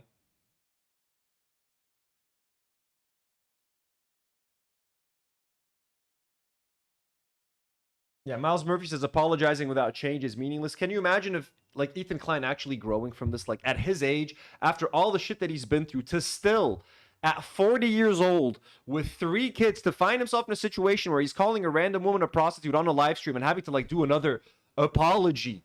And, like, dude, khalas, like, stop this. This isn't made for you. Every time he goes live, he puts his foot in his mouth. Like, what are you accomplishing from this podcast other than paying your bills at this point? But, like, what are you doing? What are you offering people? What kind of entertainment is this? What are you teaching people? That's not right. Why didn't He just sort of sat there and tried to justify him calling her a prostitute for 10 seconds. Wait, but no, but we're in Vegas. But look at her dress. But oh, she's played poker. Oh, she's at the tournament. Oh, okay. Well, then I'm sorry. I'm sorry, guys. I shouldn't have said that. I feel bad. And Elef says the dress isn't even that revealing. It's like a normal dress. It's like, I mean, you're in Vegas. You got to live it up a little bit. You know, Ray J's dressed in fucking pajamas. Ray J, it looks like he's, you know, just walking down the neighborhood, you know, grabbing the morning paper with his slides. And they're not even like nice or stylish slides. Like, I don't know if this is what style is today, folks. I don't know if this is what the kids are wearing. But I don't like what Ray J's wearing. You know what I mean? He's not matching her. She's dressed way better than he is. So Ethan has cut it out of the stream. I was out of line, folks. I was out of line. Worst Joe Ship girl in Aotearoa had a nice little tweet. Said, really makes you understand why he rarely goes anywhere but his studio and home. And yes, that is also a thing. Ethan Klein, I think at this point, has exclusive content brain. He's too content brain. He is too immersed in his own little world, in his own little bubble, his own little dramas. And I want to talk about that in a second, because the next story is really where this kicks in. So not only did he call a woman a prostitute for no reason whatsoever, not only did he joke about calling India love Pakistan love, there was one more incident at that poker tournament, and perhaps the most viral of all, and perhaps the one that shows Ethan for what he truly is at this point, which is just a goblin of his own making. He always used to call himself goblin mode, right? But he is a content goblin, but in the worst kind of way. Now look, this man is out. He's in Las Vegas. He's with his... Was he with Hila at this tournament? I can't remember, but he's out there, folks. He's out in a public setting, okay? Playing poker. He's on TV. He's hanging out with strangers for the first time. Here's a chance to make new friends, talk about new things, learn some new things. And what is Ethan Klein doing? Let's read what Vayo had to say, by the way. Vayo says, Ethan Klein caught zooming in on a picture of Anisa, taking a screenshot of her and saving it while in the middle of a poker tournament. This freak is medically unwell. So if you guys see at the bottom, right here, look at his phone. He's looking through like apparently this is an iDubbbz snark page. So Ethan, who's constantly complaining about snark brain, snark. They don't take out Hassan's. They took out Hassan's snark. They took out Trisha's snark. What about my snark account? While his whole podcast is a snark podcast, his whole Reddit is a snark subreddit, and his whole identity, he is snark. He is snark. He is the definition of snark. He's literally on his phone going through iDubbbz snark. To the Ecklers. So a picture of Anisa comes up. Everything's neutral. Yeah. Got both names ready. Zooms in on it, enlarges it, screenshots it, saves it, puts his phone away, and continues. So, all right, so here's a zoom. Ecklers, expected baby number one. Everything's neutral. Yeah. Got both names ready.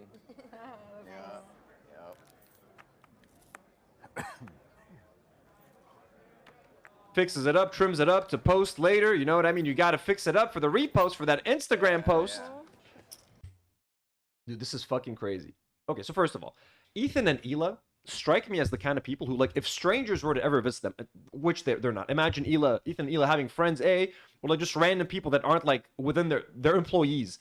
But imagine just two strangers coming to visit Ethan and Hila at home. I swear to God, dude, I swear to God, Ethan and Hila are the kind of people that would bring up Anisa and iDubbbz to people who have never fucking watched YouTube in their lives. Like, hey, by the way, did you guys know that like iDubbbz betrayed my old best friend betrayed me? They're like, who the fuck is iDubbbz? What are you talking about? Yeah, do you guys want to watch a video? Look at this content cop that he made about me. He'll sit them down for 4 hours, make them watch 4 hours of iDubbbz videos and explain the intricacies of like the CPS call and be like, they did this and then Denims did that, and they're like, dude, what the fuck are you talking about? Like, we're just some random 40-year-olds. Why are you talking like a brain broken 14-year-old about random internet beef and drama?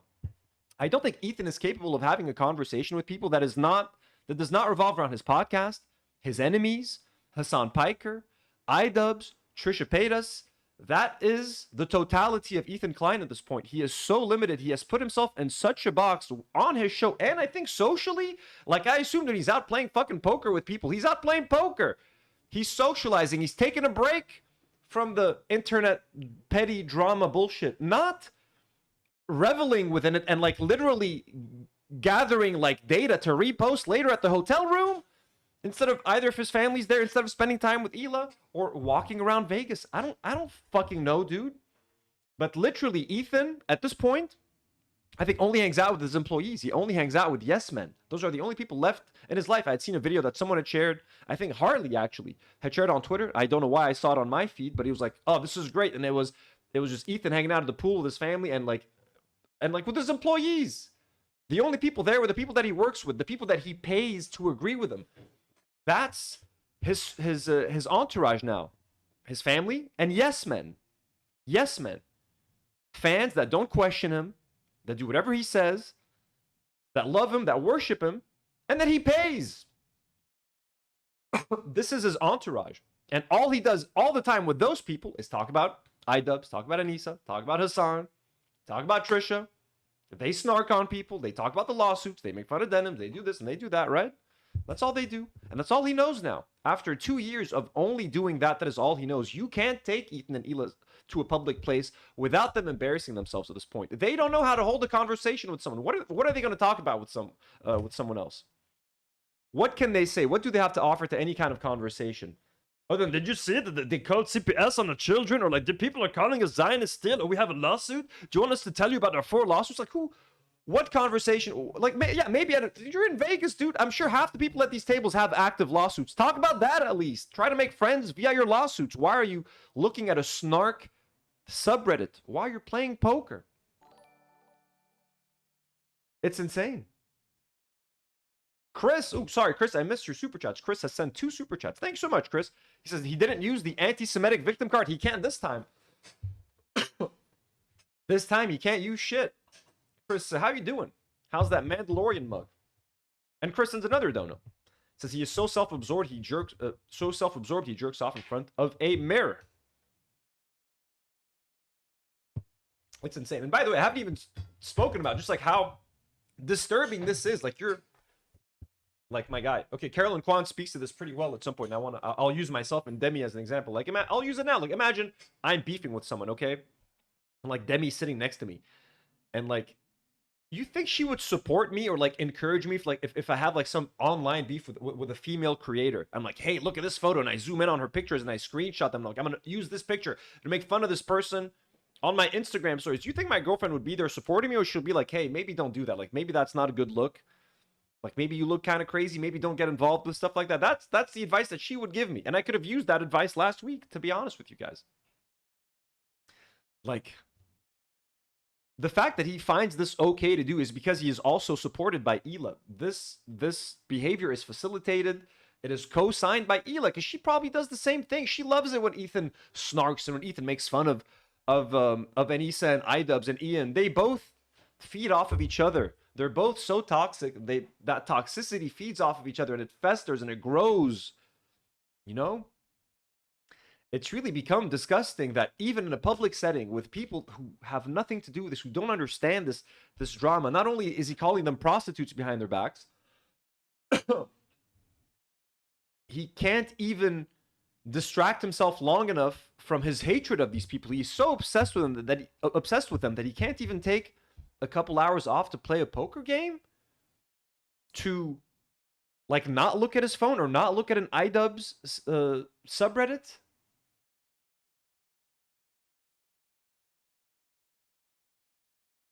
Chris says, loving my Mandalorian and Grogu mug. You should get one. It's already out of stock in my area.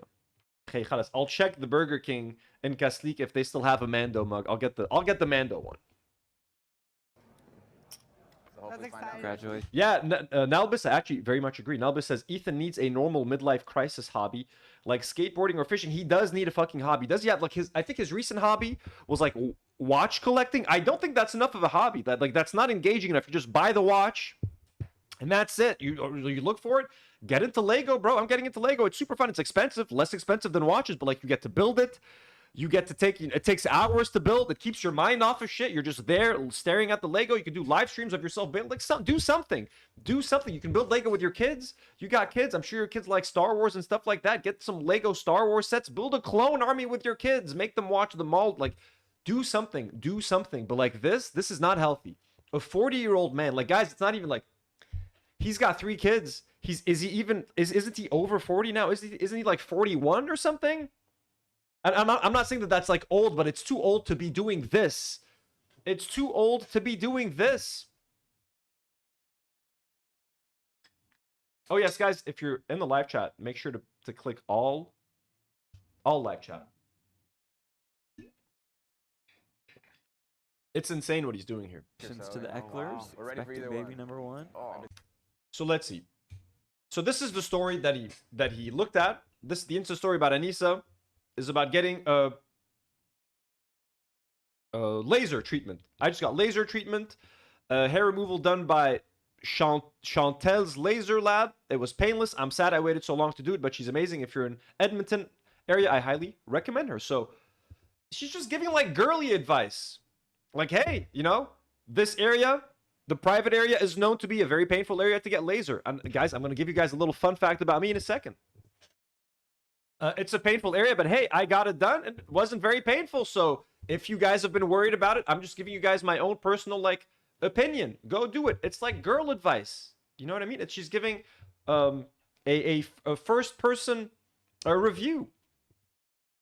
And by the way, I've gotten laser hair removal done once. It was extremely painful. I had an ingrown hair. TMI, you guys can tune out if you don't want to hear this. I had an ingrown hair in like my bikini area. I fucking hate that term. On like the right side, I think. And it would go, and then it would come back, and it happened like 3 times for a few months. And I was like, I want to get rid of this thing. So a dermatologist recommended you can get it, if you get the hair lasered off in that area, it might get rid of that ingrown hair. So I went and did 1 session. Only 1 session, folks. I still have a little bit of hair in that area. But it was the most pain I've ever felt in my life. I'm going to say that. It was the most pain I have ever willingly put myself through in my life. It was incredibly painful, and the lady fucking burnt me as well. I got fucking burns in that area. Like some areas were like super dark. The skin eventually got better and it fell off. It was groin. Yes, that's right. Thank you. I guess the groin. It was so fucking painful, guys. And I did it mainly just for the ingrown hair thing. It was incredibly painful. So it's nice to get, you know, someone being like, hey, by the way, I got this thing that everyone thinks is super painful. It's not actually painful. If you guys need it, if you've been struggling, if you've been curious about trying this thing, go do it. It's a very normal tweet, okay? It's a very normal tweet. Anisa has a close relationship with her viewers. You know what I mean? They share everything. There is nothing screenshot worthy about this tweet. Okay? Chris says, I had laser hair removal on my back. It hurts like a motherfucker. It is so painful. It is more painful than any tattoo I've ever gotten. Now, again, to be fair, the groin, I guess the bikini area, for some reason, the groin feels like I'm talking about my gooch. Okay? The bikini area is fucking sensitive, man. That shit was sensitive.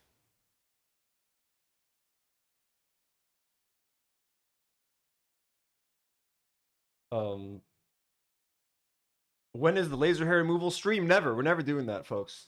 Not happening. Men can access skin and healthcare. No segregation. Bless you, bro. Thank you, Libiology. Actually, just today, I did like a little... I washed my face after taking a shower with some soap. I used some toner afterwards, and then some red bean water gel from Korea that Demi gave me. Beautiful. To hydrate my skin. And she even gave me like these little mask things that you put on for 30 minutes. Like there's like gold on them or whatever. Gold flakes. They're expired, but I'm still using them. I did myself a little facial for 30 minutes. Guys, I'm 35. I gotta preserve the skin. And keep up with Demi. Yeah, men can be pretty. We gotta be pretty, folks. So anyways, what's the word? Fuck, I've been thinking of a word for the past 5 minutes.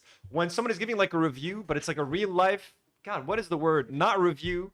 You experienced something, and you're giving a chat. Get me here, because that's what she's doing. I've been struggling with the word, folks, for the past 2 minutes. What is the fucking word? You know what I mean? You're giving a real life. God, it's at the tip of my tongue. Not tutorial. Not tutorial. You're sharing your experience with the thing. Testimonial, yes, thank you. Pinky Blue is the first one to get him. Pinky Blue, so she's just giving a testimonial, folks, like, hey, I got some laser done in my private area, etc. That's it. That's all there is to it. Caseytron shares this. The Queen Caseytron weighs in on the situation, says, I think that as influencers, we can all get a bit caught up, but this is so mentally unwell. He's so in his own echo chamber, he won't even acknowledge how unhealthy it is. Also creepy as fuck. He's been creepy as fuck to this woman for over a year now. Leave her alone. And this is kind of what I was alluding to. And very well said by Caseytron. Exactly. Ethan and Hila are just stuck in this box, as Caseytron calls it, his echo chamber. If you, again, and this happened to me first, like when the peak Ethan, Hassan, and the Zionism stuff was happening right at the beginning.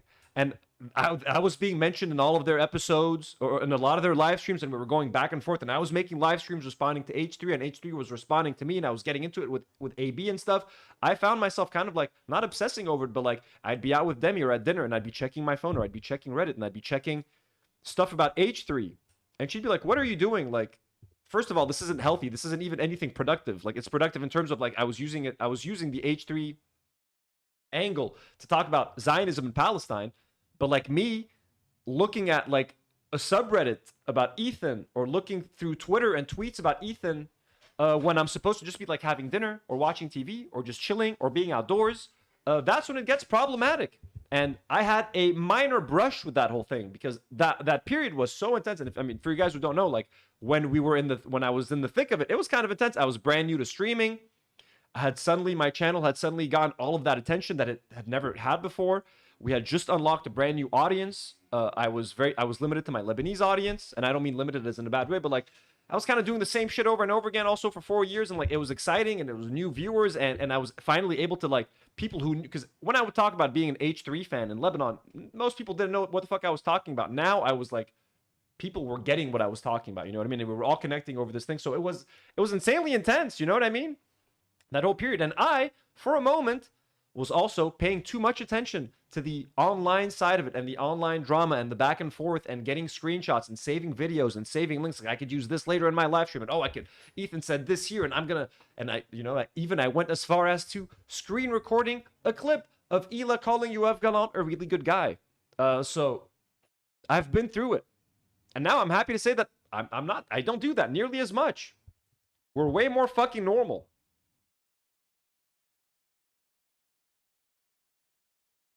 Chris says 29.8K. Holy shit, we're gaining subs. Guys, I don't want to jinx anything, but we have been gaining subs for the past couple of months.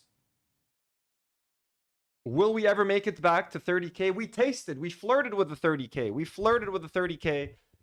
And then 2 days later, it all came crashing down. Will we ever get to 30K again? I don't know.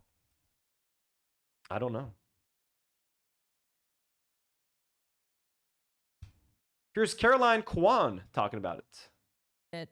But you're wrong. It's indefensible. The stands will still find a way to defend it. But you're wrong. It's indefensible. The stand. Just want to be able to pause it. Repro Destruction sends 2200 CLP. Says Anisa needs to file a restraining order, not slop. Honestly, at this point, I think she could have a case, because what Ethan is doing is, I get that it's beef, but also there's some psychosexual thing happening there when you are zooming into pictures of someone, when you keep bringing up the fact that they do of their work, you keep bringing up their sex work, you keep bringing up the fact that she's on OnlyFans. You're always talking about that. You're encouraging your audience to post Anisa's pictures on the subreddit. A lot of the times they don't get taken down. People make fun of them. There is a psychosexual obsession that is also happening there. And this is a form of stalking as well. Online stalking, digital stalking. He literally will just go to their Instagram. Like, it's one thing if he's making fun of like a public tweet that someone makes, and if they have a take that you could be like, hey, that was a bad take. He literally screenshots pictures of her buying iDubbbz a birthday cake from a supermarket and do a whole 30-minute segment on that. They'll do full segments on just like regular, like he called iDubbbz, he called Ian a Nazi just for posting some Instagram pictures of him like turning a valve at like a park or something. So Ethan is obsessed with iDubbbz and Anisa. He literally will look at their regular everyday Instagram posts. Like, hey, I baked a pie today. He will screenshot that and he'll try to make a joke out of it. He'll make some commentary. He'll lead to some form of harassment. He's gonna get his audience to somehow fuck with iDubbbz and Anisa, whether on the subreddit, whether on their Instagram, whether on Twitter, etc. He is literally stalking this person. Maybe not physically, but we also know Ethan has no problem stalking people or hiring people to stalk people, and he even flaunts it, and he brags about it on his podcast. I hired someone to a private eye to stalk Bana Panada. We know everything about you. I hired a private eye to follow Noah Sampson. I know everything about Noah Sampson. And he starts dropping hints about the stuff that he knows about people. he likes doing this shit, and it makes him feel powerful. It makes him feel like he has an advantage over someone. And just like who had mentioned Caroline, I think, in her previous tweet as well, just calling that person a prostitute out of nowhere. Calling them a prostitute out of nowhere. He thinks that gives him power over them. He thinks these people are beneath him. And by insulting them that way, by degrading them, he gets to one-up them somehow. But that's just because he feels like he's lacking. He has nothing to offer. So the only way he can prop himself up and feel good about himself is by tearing other people down. That's all he has at this point. He can't feel good by propping others up. He has to just kick them. Kick others, make fun of others, take advantage of others, insult others, be hurtful towards others. And that's how I feel good. That's how I get my comedy. That's how I entertain my audience. So that's pretty fucked up. The stands will still find a way to defend it. But you're wrong. It's indefensible. If this is what he does when he's on camera, you know, you can only imagine the level of obsession when he's off camera. Drax says, was this the person he called a Chinese honeypot? Yes, he called her a honeypot, Chinese honeypot. The stands will still find a way to defend it. But you're wrong.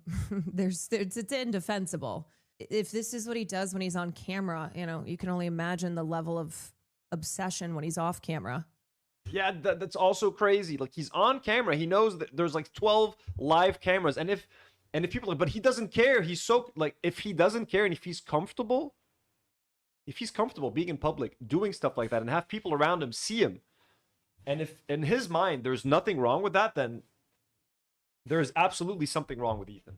Like, do you understand? Like, that it's crazy. It's crazy for him to think that is normal behavior, that is socially acceptable behavior to do in public. Like, what if someone looked at his phone and was like, what are you doing? Who's that person? You think he's like, he would probably, knowing Ethan, he'd get into the whole thing. Oh, that's Anisa. Her husband is Items. Items used to be my best friend, and then he did this content cop about me. So now, like that, he would literally bring it up during the fucking poker game. That's how obsessed he is about this stuff. It's crazy. Like, if Will, also the this beef that he has with Anisa is so absurd. But if Will had some beef with some woman, okay, first of all, I'd be like, goodbye. What's your fucking problem here? What's going on? But second of all, if he were on camera zooming in on someone who he's clearly been obsessing over for quite some time now, I'd be like, you are unwell, and I don't want to be with you. Yeah, that makes it even worse. And the fact that he's been obsessing over Idubs and Anisa and making all of these sexual comments and horrible sexual jokes and insults at Anisa for a year. Like, bro, you're zooming in on the picture. You're zooming in on the picture and you're screenshotting it. Like, it's a bad look, dude. No matter what but I just wanted to screenshot it to post it later on Instagram. Whatever your excuse is, bro, you look pathetic. You look absolutely pathetic. Absolutely pathetic. This is really creepy. It's really gross. I don't care that you don't like this woman. You need to get a fucking life. Yeah, especially when you're married with kids. It's like, what the fuck are you doing? I am very familiar with misogynists calling me all sorts of what they view as like the most humiliating, degrading words that you can call a woman. And they think it's a way to end me and to put me in my place and remind me that I'm actually not a human being. I'm simply an object for them. So he literally, when he called Caroline a Chinese honeypot, he did the exact same thing to Caroline Kwan as he did to Lika, the Russian lady at the poker tournament. He's like, oh, look, she's probably a prostitute. He sees Caroline Kwan. Oh, she's probably a Chinese honeypot. He can't see women if he considers them attractive. If he sees an attractive woman, he has to assume, his first assumption is she's some kind of a sex worker or something. She has to be. And especially if they're hanging out with someone that he doesn't like if he sees an attractive woman around Hassan, well, she has to be some kind of an obsessive fan or some sex worker or some Chinese honeypot or something. Like, he's on camera doing it to two separate women. And by the way, both, I'm going to say women of color, but one is a Russian woman and one is, I don't know where Caroline is from, her ethnicity, her ethnic background, but like, an Asian woman and a Russian woman as well. So like anyone who's like not the traditional American that he considers an American right away. Is this person a Chinese honeypot? Is this Russian lady a prostitute? Like, he's fucking racist as shit as well. Like, forget misogynist. He's fucking racist. Because in Lebanon, there's this very negative stereotype about Russian people in Lebanon because there's many bad stereotypes in Lebanon. And one of them, about foreigners, and one of them is a lot of people will call Russian ladies like prostitutes here because there is an industry of prostitution, and many, I think, of the prostitutes, or some, or a big portion of them that come to Lebanon, or sex workers, I'm sorry for even calling them prostitutes, are Eastern European. So there's now this connotation, this disgusting connotation in Lebanon. Anytime someone sees a Russian person or a Ukrainian person, any Eastern European person walking in the street, one of their first assumptions is that they're a prostitute or they're a sex worker. That is a horrible assumption. It is one of the things that brings shame to Lebanon, just the way that if someone sees an Ethiopian person in Lebanon, they're going to assume, oh, they're a domestic worker. We have a lot of these horrible stereotypes here in Lebanon. So that is also a stereotype that Ethan right now is reinforcing. He is reinforcing the stereotype. So not only is he being a misogynist, he's also being racist. And we shouldn't overlook what he said to Karine, because it is almost the exact same thing that he just did to Laika. It is the exact same scenario. Foreign person dressed in a way that Ethan considers they must be some kind of a sex worker. Twice he did it. To play with and to treat however they want to. I feel bad for the kid. I only feel bad for the kids in this instance. Yeah, because the thing is too, and who was I? What happened that I was talking about the same thing? I can't remember, but essentially, when you are a person who's a public figure and you have kids, guess what? Those kids are on the internet. And who was I? What happened that I was talking about the same thing? Well, it literally happened to you with the same guy, fucking Ethan. I can't remember, but essentially, when you are a person who's a public figure and you have kids, guess what? Those kids are on the internet. And if they're too young to be on the internet, they will be on the internet. And so not only are they probably learning these behaviors at home, they're also seeing their parent or parents or whoever, whatever adult figure it is, behaving like this online. And it's vile. And their friends see it. Yeah, their friends see this kind of stuff. Finding out that this is what your dad was doing when you were growing up. That's crazy, man. And even crazier, again, don't forget Ethan and Hila are out there insulting their family, fighting with their family. Hila's fighting with her brother, and Ethan's fighting with his brother-in-law, and their sister-in-law and Trisha, and they're making fun of their like nieces and nephews' names and their YouTube videos online. It's like, dude, stop. You guys are embarrassing. The podcast has become embarrassing. It is so bitter. The vibes are so fucking off. You're either making fun of your family on your podcast, or screenshotting pictures of people while you're at a poker tournament, or calling women prostitutes. Like, it's fucking you're firing your crew because you can't afford them anymore. If it feels like it's falling apart, it's because it is. And the whole show is being propped up by behavior that is not going to fly anymore. Story incoming. Who, on me? I don't care. Whatever. Let him. It's his favorite thing to do. It's what he gets off on. So let him make IG stories. What is he going to call me, a Chinese honeypot again? Is he going to be racist and misogynistic again? Great. Go for it.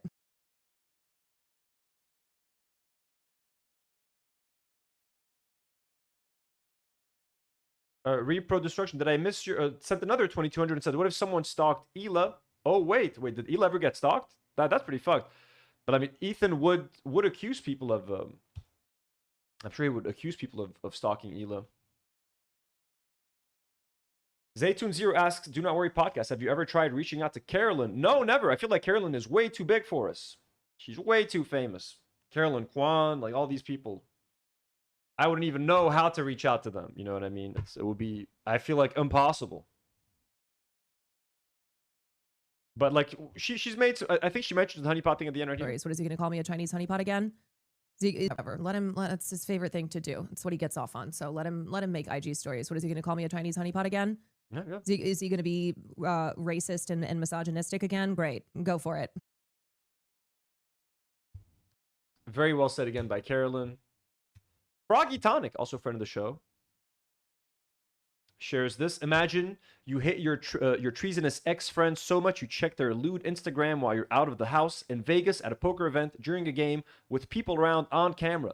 Did you know Ethan's dad had a Pinterest collection called Sexy Hila? That is fucking crazy. That, if you guys don't know that, that is fucking crazy. Chris says, why impossible you are, Anthony at DNW. Don't sell yourself short. Well, thank you. Repro Destruction says, no one is too famous for you, Anthony. Well, thank you guys. Thank you. Very much appreciate you.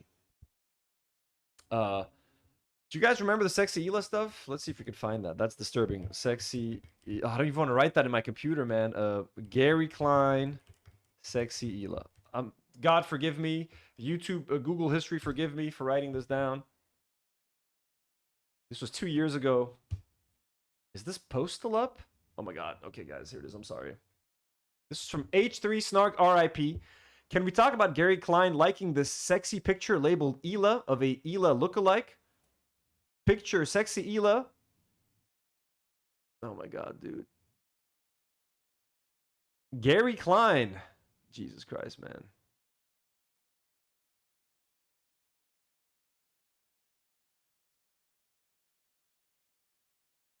More context. I was trying to figure out how would Gary find this picture, so I reverse searched it alongside the word Hila Klein, and it turned out that this is one of the top results if you search Hila Klein plus terms like nudes or sexy. Someone needs to look into Gary's history and hard drive. Jesus fucking Christ, bro. Imagine your dad, you catch your dad liking a picture of your wife called Sexy Hila. I mean, I guess, listen, when you have the kind of family that Ethan Klein has where you shit on your own family live on a podcast and you insult your nephews and nieces and their parents and all that, you know, they'll do anything. Anyways, this was just kind of fucking crazy. Also, we have Ethan's boyfriend. Ethan's basement. Hey, EB, that also makes... Do you guys like that word? Ethan's boyfriend instead of Ethan's basement? Ethan's basement had this tweet. Who else would I screen? So remember Ethan's Twitch little malfunction where people found out that the only account that he followed on Twitch was Hassan's? Ethan's basement had a nice little take on that. Who else would I screenshot on my work phone, bozo?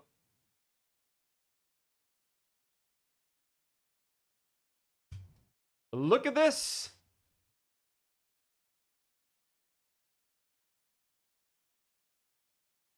I downgraded EB so much. EB, I'm sorry. Don't picture what I said. Don't let it give you a mental image in your head of what I said.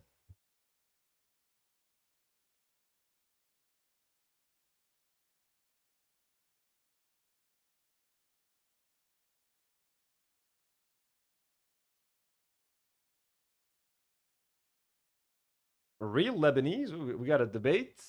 There was that. Real Lebanese, let's do a political debate. You have talked politics multiple times, and I think you have a nice opinion. Why not debate it? We can set a time. Who are you? Who's Real Lebanese? The fact that you're called Real Lebanese sounds kind of racist already, don't you think? Go to channel. Let's see. 177 subscribers, Real Lebanese. And you have Wit. We are the soldiers of... So this person is part of the extreme right-wing political party, the Lebanese Forces, with Lebanese, which are very pro-Israel, anti-Palestine. So I don't think I want to have someone like you on the show, man, and have you spew whatever it is you want to spew. I kind of know what you're going to say. You kind of know what I'm going to say. You know what I mean? But as a with propaganda, you can find another YouTube channel to do that on. You can talk to Political Pen. I'm sure they'd love to have you on there. Yeah, you can hit up Political Pen. I'm sure he'd love to have you on, my man. Thank you for subscribing to the channel, though. Because that's the only way you could have left that live chat. Is the only way. I didn't even need to go to his YouTube channel to see the Uwit videos to know that he was Uwit, but I just needed the confirmation. But yes, having the username Real Lebanese suggests that there are not real Lebanese, like real American. I'm a real American. Well, what's a not real American? Well, you know... They're kind of brown in color.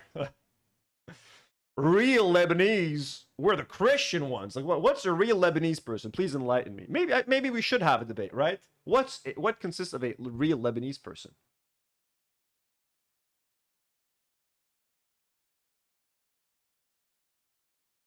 The realist.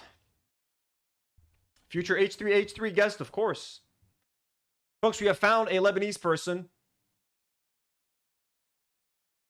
Real Lebanese says, a disagreement is what's needed for a discussion. Disagreement can't stop us from discussing our opinions.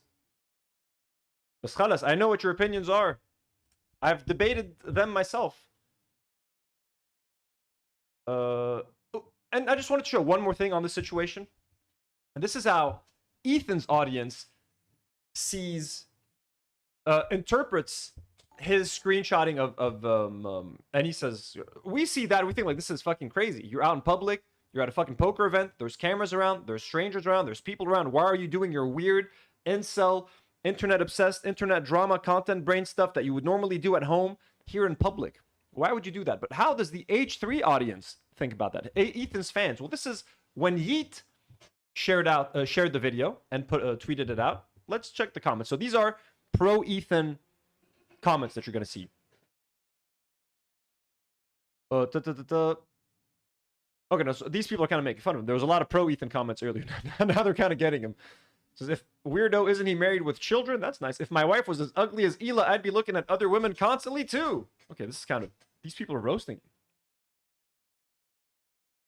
Whoa, a content creator creating content for later? And he says, quit making content and Ethan is still keeping tabs on her. Generational hater and real demon. The funny part about this is Ethan never makes fun of women's looks, bodies on his show, so I don't think this research is for his podcast. Once I'll be right back, folks. Someone is at the door.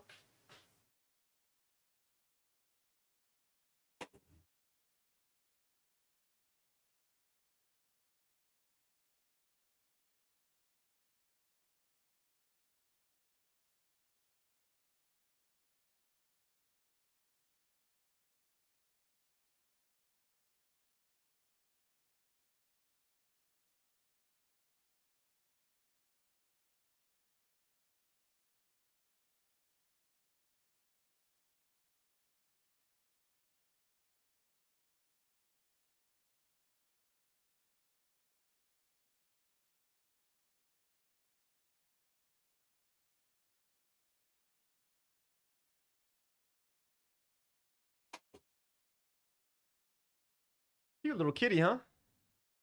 Haley sends a $5 super chat and says, thank you so much, Haley, for the generous support for the channel. I will never forget when Ethan brought up a sensitive story Trisha had in regards to a candlestick in front of a bus full of people, including family. Oh my God. Was that when they went on the Disney vlog? Was that the tour bus Disney vlog thing? Or, God, I can't remember. That's so fucked up. Go to channel so I can't forget your full, I can't see your full name. Repro Destruction, aka Mr. Newton. Thank you so much for the super chat. It says Pinochet helicopter tours and is a Nazi from Chile. Who was that? Is this someone in the chat? What's happening here?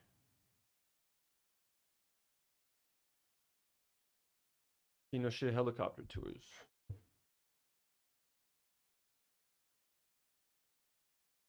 What the fuck is that?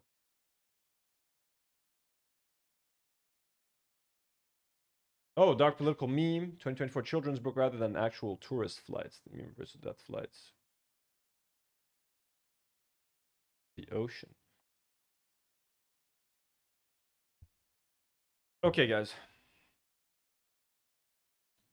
What's happening in the chat? Sorry, I'm focusing on the chat now and not on the show. Excuse me.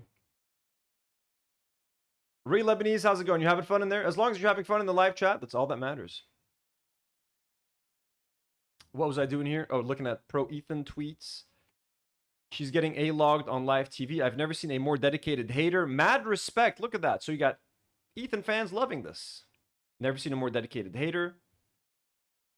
I'm a huge fan of Ethan, but this is weird. Okay, there we go. This man has an obsession, not in the defense of the lolcow. So look, even some of his haters are starting to find it disgusting. Not all of them. Ethan's a certified hater. Not gonna lie, I'm dying laughing at this. I remember when Ethan took a month off of the internet, it might be time to take another month, etc. Anyways, that's the situation there, folks. Pretty insane shit. There's definitely a lot of support for Ethan, and his most diehard fans are going to support this shit. But there's nothing you can do about it. Folks, let us move on to the next portion of our live stream. We've already been live for 1 hour and 45 minutes. Let's do another, perhaps, hour. And let's try to watch this thing. Why Ethan Klein and so many Israelis hate living in Israel. This is a Kavernacle video. The Kavernacle. I don't know if... Is this his first Ethan Klein related video? He's been doing a lot of Israel related content now. Israel is a dump. Israel is falling apart. He has Israeli pride, IDF soldiers in Hollywood. So he's talking about a lot of things that we're also kind of talking about here. We did talk about this guy, the guy from The Boys, etc. So this is good. Anyone talking shit about Israel online, we need more of that, folks. There's never enough of that content. Ooh, Anomi, I've been in the hospital again for a bit. Salent, I hope you're feeling better. We've missed you. Oh, he's made a few episodes on Ethan before? Okay, cool. I'm generally a fan of Kavernacle. I've liked a lot of his videos. I haven't watched a lot of his stuff recently, but let us see this thing. He's talking about Israel. He's talking some H3. It's making sense with today's episode. Let's hit this. I'm just thinking. Why Ethan Klein and so many Israelis hate living in Israel. Let's give it a like. It's at 572K views in 3 days. This is killing it. This is doing great. Good for him. God, I feel like I could even do a whole separate video for this, but let's react to it now. Since we're here. Let's go. I'm just thinking about how much I hate Israel and can't wait to leave. It's like if the country's so holy, why does everybody leave dog and garbage everywhere on the ground? If this place is so holy, why does everybody literally take a shit in the street and not have to walk to it? I get the feeling sometimes it's cleaner in goddamn India than it is in this holy country. So the video Israelis, what you're trying to tell me is that they took the country from Palestinians only to treat it like shit. And yeah, this is going to be an interesting video because for someone who's out there defending Israel so fucking much and who destroyed his own podcast and his own reputation and his wife's reputation over defending Israel, it's funny that it's coming from a guy who's had nothing but negative things to say about Israel in the past. So I uploaded last week is one of my most viewed videos already. It's the fastest to hit 300,000 views, I believe.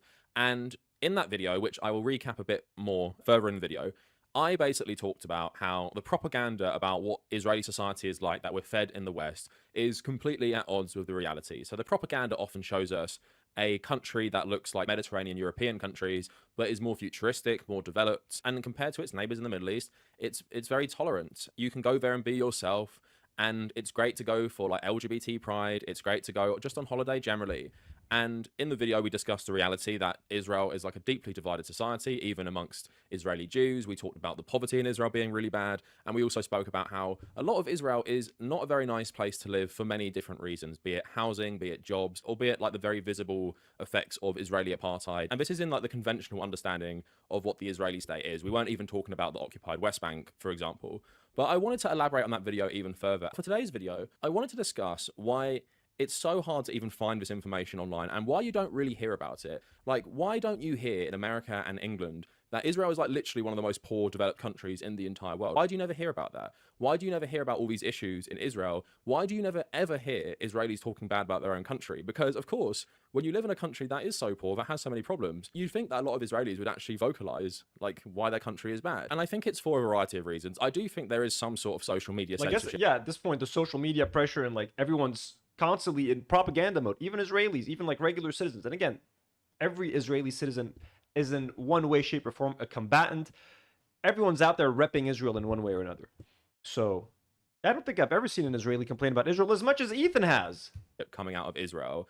I also think because they do so many terrible crimes to the surrounding nations, when you try and look for problems specifically in Israel, the search results usually bring up something in either the West Bank or Gaza, but also another part. And I have an article from someone who is a Zionist and an Israeli, and they talk about how Israelis are so reluctant to criticize their own country, even when objectively it is worse than many other comparable countries in terms of economic development. And also, part of this video I'm going to show you. I think also they're like, they want to try to make it look like a success. Like, they can't be like, hey, we took over this country, we murdered all these people, we're running an apartheid state, we've just genocided 300,000 individuals, Palestinians in Gaza, and the country is actually a failure. This whole experiment was for nothing. It actually doesn't work. So I don't think they have the ability to say that about themselves or to make that admission. Someone said in the comment, and I didn't realize this, they said, one Israeli I've seen actually say loads of bad shit about Israel is Ethan Klein. So you wouldn't actually think that, considering what he's been doing over the last few years. But I actually went and watched a lot of these videos. So they're basically like vlogs that Hila Klein made while they were both living in Israel. And in these videos, Ethan Klein is constantly complaining about what a shithole Tel Aviv is, and he's showing footage of this. And I want to show you some of that today because I think it's telling, and it also shows in a video form a lot of the things I was speaking about in my video last week, particularly in terms of housing. I said there was these socialist housing projects in the 1950s and 60s, but what eventually happened was they became privatized, and instead of these private developers making loads of new apartments for people to live in, which they did in some cases, what often happened is they owned the old socialist apartment blocks and just overcrowded them. So if you go in Tel Aviv, you're going to see these apartment complexes, which are extremely old. It actually reminds me of going to places like Hanoi, where you often see like these French-style apartment blocks from like the 1930s and stuff. And they've been adapted, but they're like so incredibly old. But that is obviously like a poorer developing country. That isn't Israel, and that isn't the Israel you've been sold in Western propaganda. So I want to talk about all of that today. I got a few more ones about Israel coming up. I got one about basically the Israeli tourism crisis. I might talk about internally people stopping going to Israel, but also just how much trouble Israeli tourists have been getting in Southeast Asia. And I want to talk about the myth of Israeli feminism. And I also want to talk about the Israeli obsession with Dresden. I'll be completely transparent. My last video was not demonetized. I'm not going to pretend that most of my pro-Palestinian content gets demonetized, but I feel like some of these ones could potentially, but I still want to make them. But if you want to support me financially, Israeli rent prices, Israeli poverty, the Israeli obsession with make them. But if you want to support me financially, please consider checking out my Patreon page or my YouTube. Check out his Patreon if you guys want to support him. The Kavernacle. There we go. YouTube memberships. And if you want to follow me on social media, check out my Instagram and my Blue Sky account at the Kavernacle. And let's get into the video. We're going to just to recap part one. The Ethan portion of this video.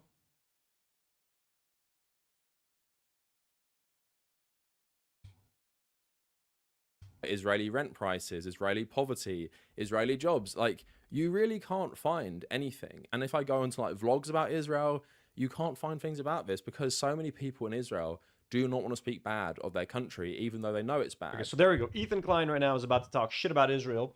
I'm glad he found the one Israeli willing to talk shit about Israel. Who would have thought that Ethan would end up being our biggest ally in this case?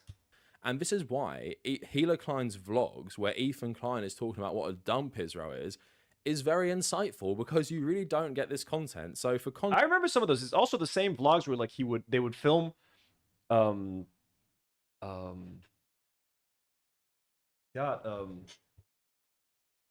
Orthodox Jews. They would film Orthodox Jews and make fun of them and be like, hey, doesn't it, like, don't they smell like shit? Aren't they hot in what they're wearing? Like, just completely out of pocket shit. Context people don't know.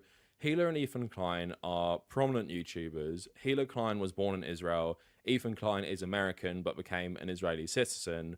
And they're obviously married with children and they live in America now.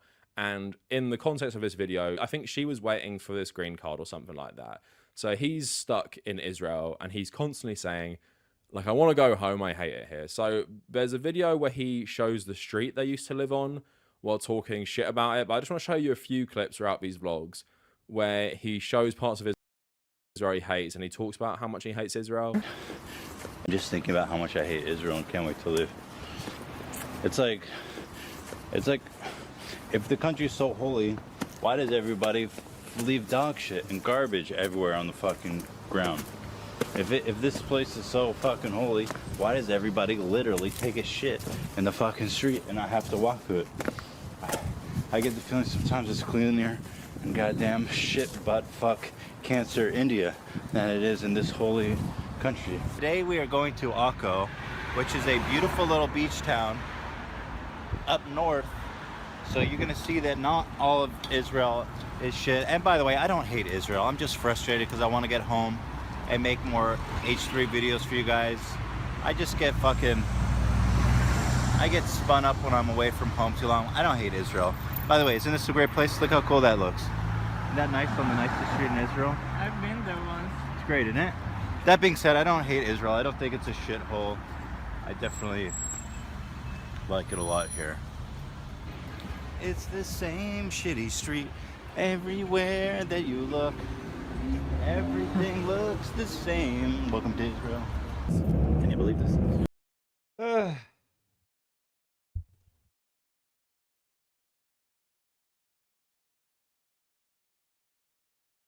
Oh my god, La Plume Mobile says leaving dog shit on the ground so your children get giardia is spiritually Israeli. That's way too fucking accurate. Honestly. Yeah, what did he say about it? Did he compare it to India earlier? If this place is so fucking holy, why does everybody literally take a shit in the fucking street and not have to walk through it? I get the feeling sometimes it's clean in here and goddamn shit, butt, fuck, cancer, India. Gee, and that's after, I mean, that's before, so you know, his India/Pakistan racism, folks, his racism against brown people goes back a long way. At the very least, when he was in Israel. That's probably where he learned that hatred. A little of Israel looks. Honestly, I'm just honestly, it doesn't look that ugly. Like he's just being a typical American right now. Like this looks like a lot of Middle Eastern countries. This looks like a little Greek neighborhood that I've been in. Like there's some buildings that are old and fucked and kind of decrepit looking, but this is not an ugly place. Like this is at the end of the day, a lot of Mediterranean countries with older buildings kind of look like this. So he's just being a little prissy American. Like, oh no, I want to go back to LA and Los Angeles. Like he doesn't fucking know real countries, any culture. Here. Not that this is culture around him, Jesus. It's stolen culture. It's the same shitty street. But yeah, that building is fucked right there, but the rest of it... Everywhere that you look, everything looks the same. Welcome to Israel. Lebanon looks much nicer than this, but... Can you believe this? This is what Israel's all about, baby. This bus driver's gonna kill us all. I don't know if this guy's like short on time or what, but our lives in danger. I don't want to die in this shithole with all these fucking people. So we made it out, guys. So just a few clips I found where he's talking about how much he hates Israel, how dirty Israel is. He does complain a lot for some reason about how much Orthodox Jews he sees. Like they go to Jerusalem, he's just constantly talking about what they wear. I don't know what that's about. I think I've seen people talk about that. Yeah, that's straight up racism, dude. That's like unironically him being anti-Semitic. Before. But like I said, this just isn't an opinion you really hear from prominent people out of Israel that, yeah, they feel like it's dirty, people don't respect the place. And as he says in a few videos, it feels like he's in some sort of like Indian slum. It says it a lot less nicely than that. But it's rare to hear someone in Israel compare their country unfavorably to India. But now let's look at another video where he shows the street where him and Hila Klein used to live. Welcome to the fucking shithole neighborhood known as Florentine in Israel. And this is where me and Hila... Our first apartment.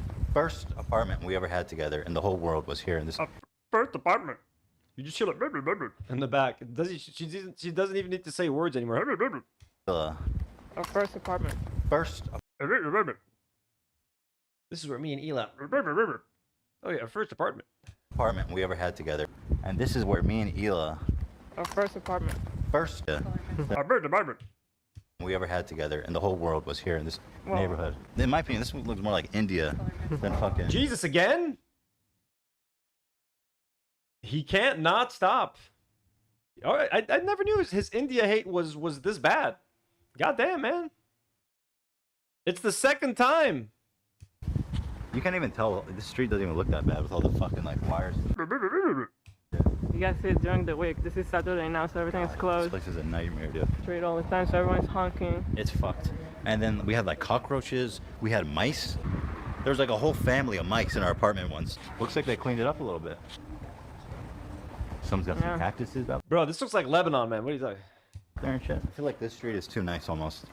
There's street. This looks like what we call Medina Sinai. This is where, like, if you get to a place like this in Lebanon, it's usually where there's like a lot of mechanics, little mini like warehouses or like factories where they'll make stuff.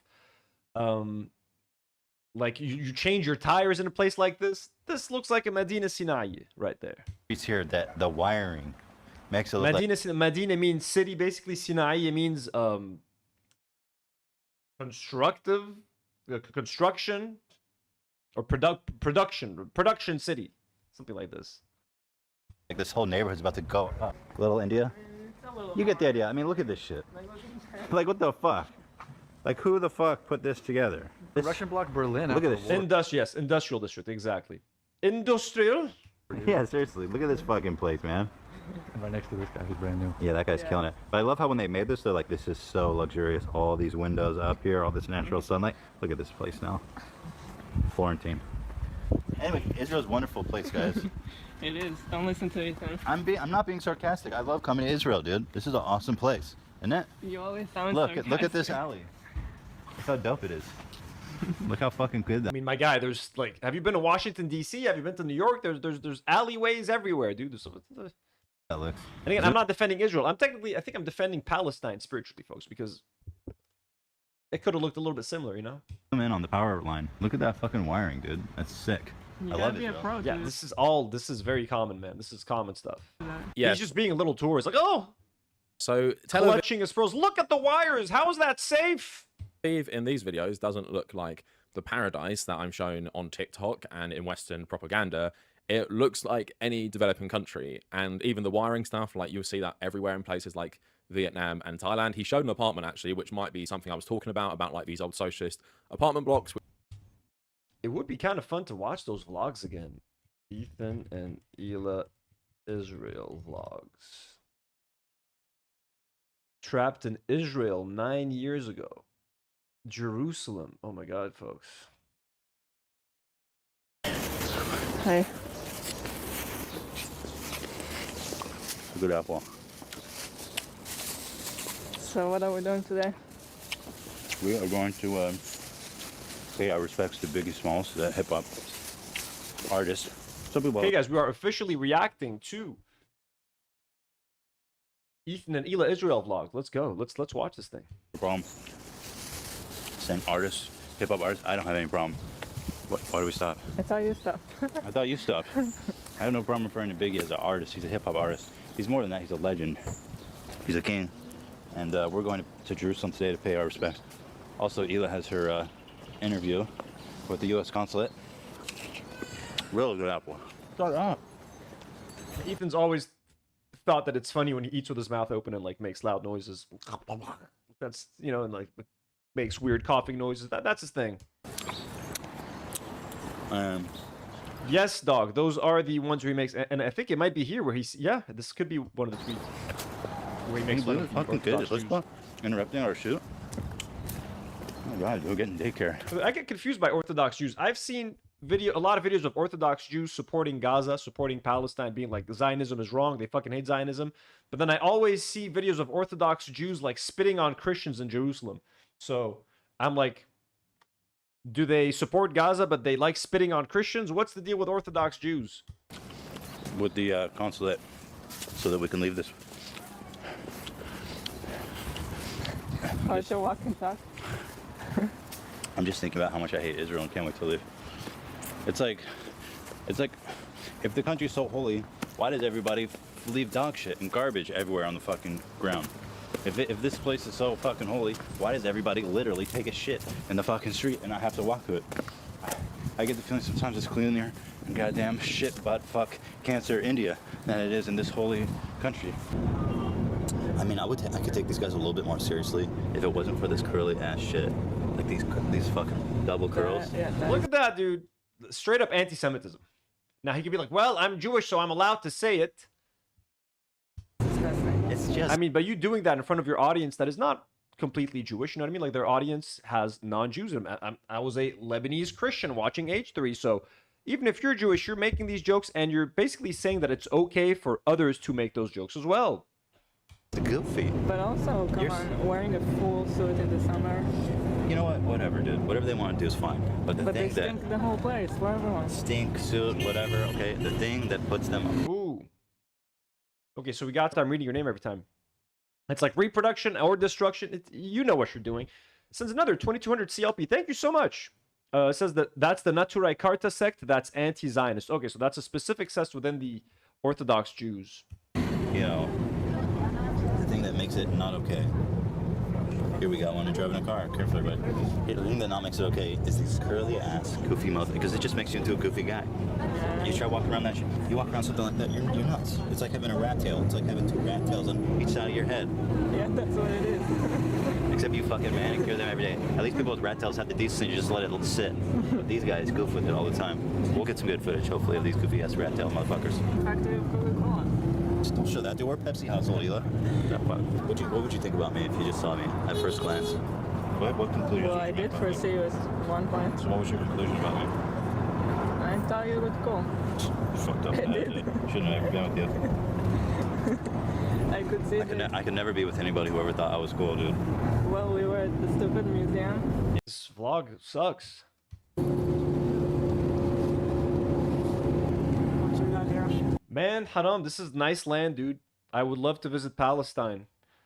Love to reclaim this land. The stupid museum. Yeah, I remember. And I saw that you weren't interested, and I wasn't also. Such a waste, dude. Such a fucking waste of a beautiful country. For Ethan and Ela Klein to walk around and complain about it. Like, the fucking nerve, man. The fucking nerve. You know, you stole that land. You murdered people for it. You're still genociding people for it. Not Ethan personally, but like he supports a system that does that. And yet all he can do is complain about it. At least be grateful for the land that you stole. Because right now it's for nothing. You're just fucking complaining. I just want to go back to Los Angeles and make H3 videos. All of you go back. All the non Arabs, go back. It was the Holocaust Museum. Look at this beautiful land that all he can do is bitch about and complain about. What you got here? I don't know, smoke don't get me, it probably sucks. That's why it stinks?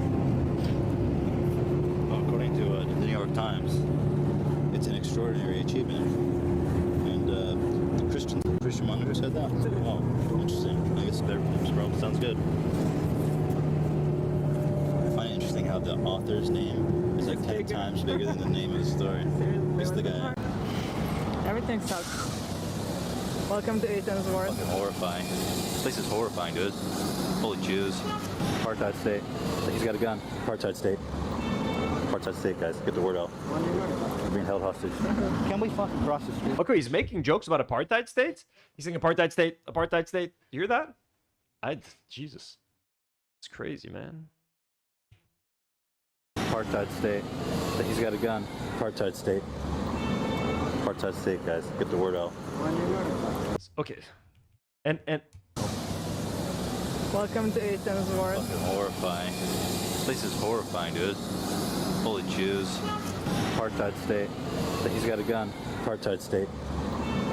Apartheid. When you ask Ethan if it's an apartheid state, of course he denies it. He says it's not an apartheid. In fact, he wants to take you to Tel Aviv and do beautiful vlogs to show you how free and happy the Palestinians are. But while he's there, he has no problem joking about it, making light of the situation. Apartheid state, apartheid state. What the fuck is that about? And is he even saying it? Like, I don't even, honestly, he's being such an Israel hater right now that I don't know if he's actually like, does he mean it or is he joking? I don't even know if he's joking. State, guys. Get the word out. We're being held hostage. I mean, he kind of means it as a joke, which is, I mean, hey, little does he know, he's telling the truth. Fucking cross the street, please. I mean, for Christ's sake. Country sucks. Can't even cross the fucking street. Does my hair look goofy? Should I put back on my hat? Yeah. What looks goofier, this or this? Which is worse? I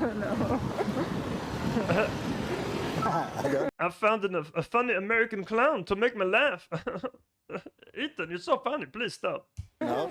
Is it really that tough? Yeah, I'm a goofy looking motherfucker, dude. That's how I weed out my friends from... Ink Spell says, I swear to God, before the recent conflicts, Ethan was an Israel critic. I know, right? He's just gotten more extreme and more pro-Israel with time. And once October the 7th happened, that's it. I think Ela just like grabbed him and was like, it is done. It is finished now, Ethan. Now we will truly become Israelis. Now we will commit our time and our podcast to defend the great land of Israel. And, you know, 700,000 subscribers lost later. Hila's Instagram is down to half. Everybody's fucked. People not worth my time if they're embarrassed to walk with me or not. Guys, if you ever want a test for the value of friends, just dress like me, dude, and see if they can hang. If not, it was never meant to be. If they act like no big... Kamak says, I love your Hila impression. Some might say it was the original Hila impression. Thank you very much, Kamak. You see, now it sounds bad. Now that I felt like I was on the spot, it was horrible. It sounded a bit like a little Borat-y. Deal? That's true. That guy. Yeah. I never want to be friends with somebody who want to be friends with me. Yeah. Come on. You can raise your standards.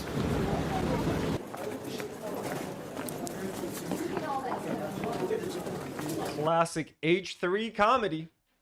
Hilarious. Listen, he's wearing goofy shorts and he's walking in a goofy way. Nice walk. Shalom, fresh juice. He was offering you 3.9, this guy offering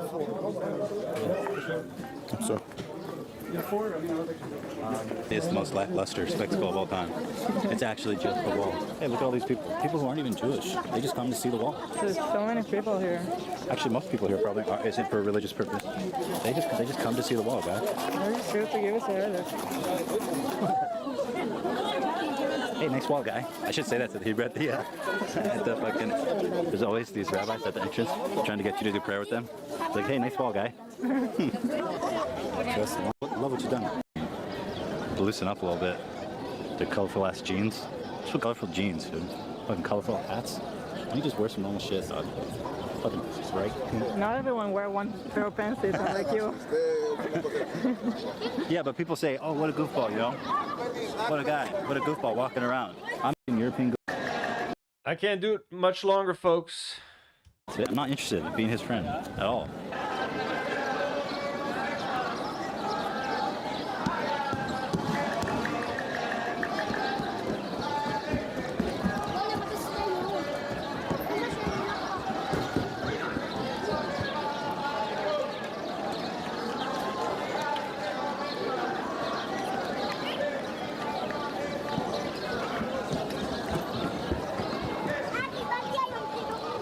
I mean, you know he doesn't give a shit about this wall. He's just out there fucking goofing. So when he pretends to be offended when he sees people like making fun of this shit, it's like... He's literally memeing.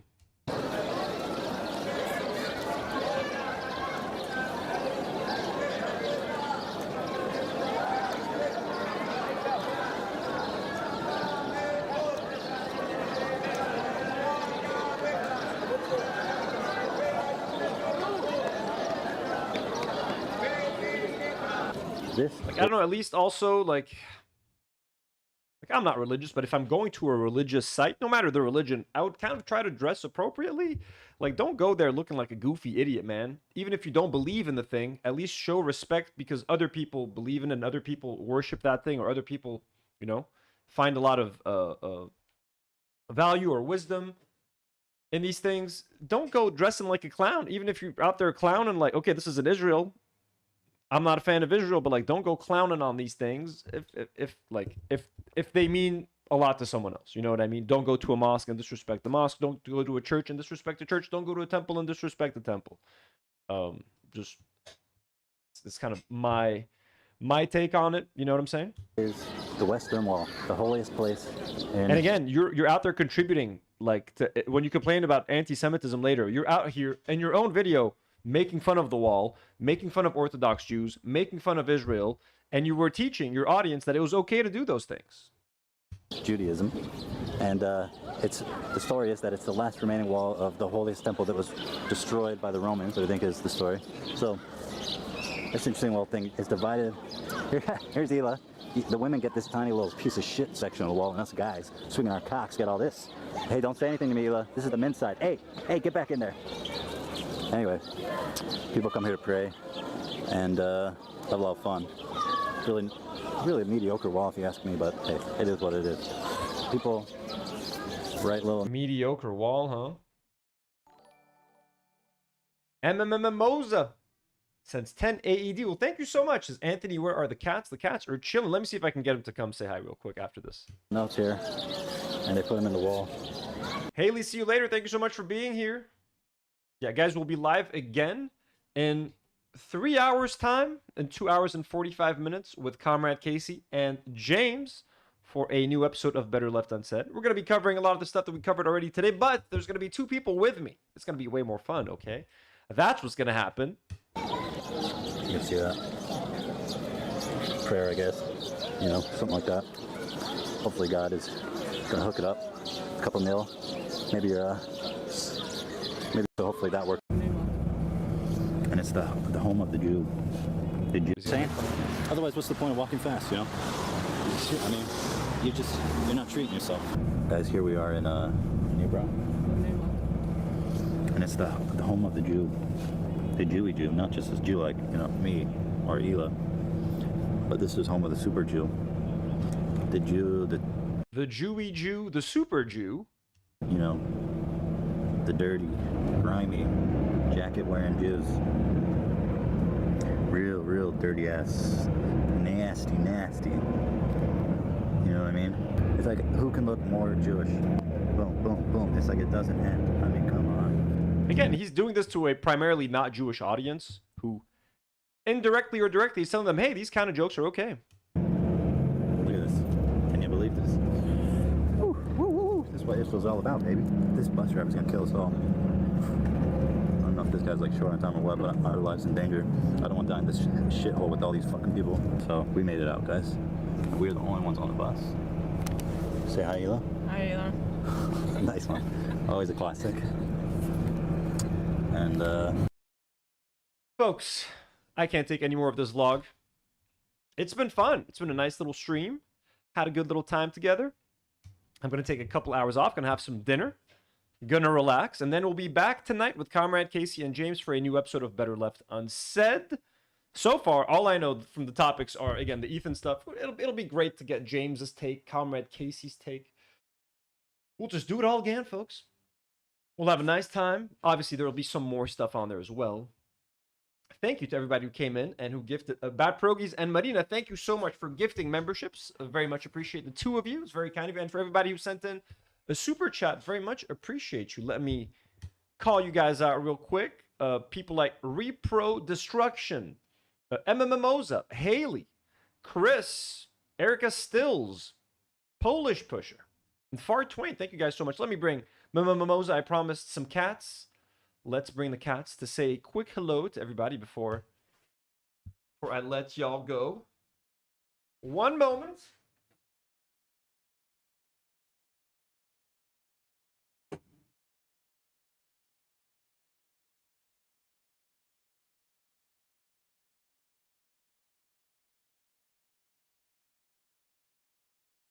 Okay. Start you off with Nata. She was Demi's eating chips in the room, and Nata was sniffing the chips, thinking she was about to get one, and I just snatched her away just as she thought she was about to get a little snacky snack. This is little Natuti. Nata, say hi. Want to sign to the mic? Want to sign to the mic? She doesn't like to be carried too much, so I don't want to carry her too much. Here's her little tail. Where are you going, Nata? Where are you going? Yeah, sad to be here. Cool.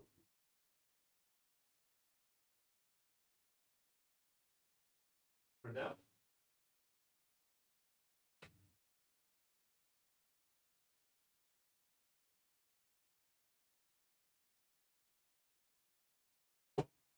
And now it's time. My cookie's here. My cookie. Say hi. Hello, you okay? Want to say hi?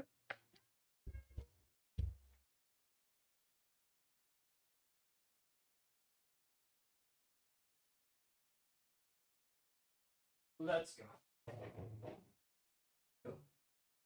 I'll be right back. And there we go. Yeah, Nata does not like to get carried.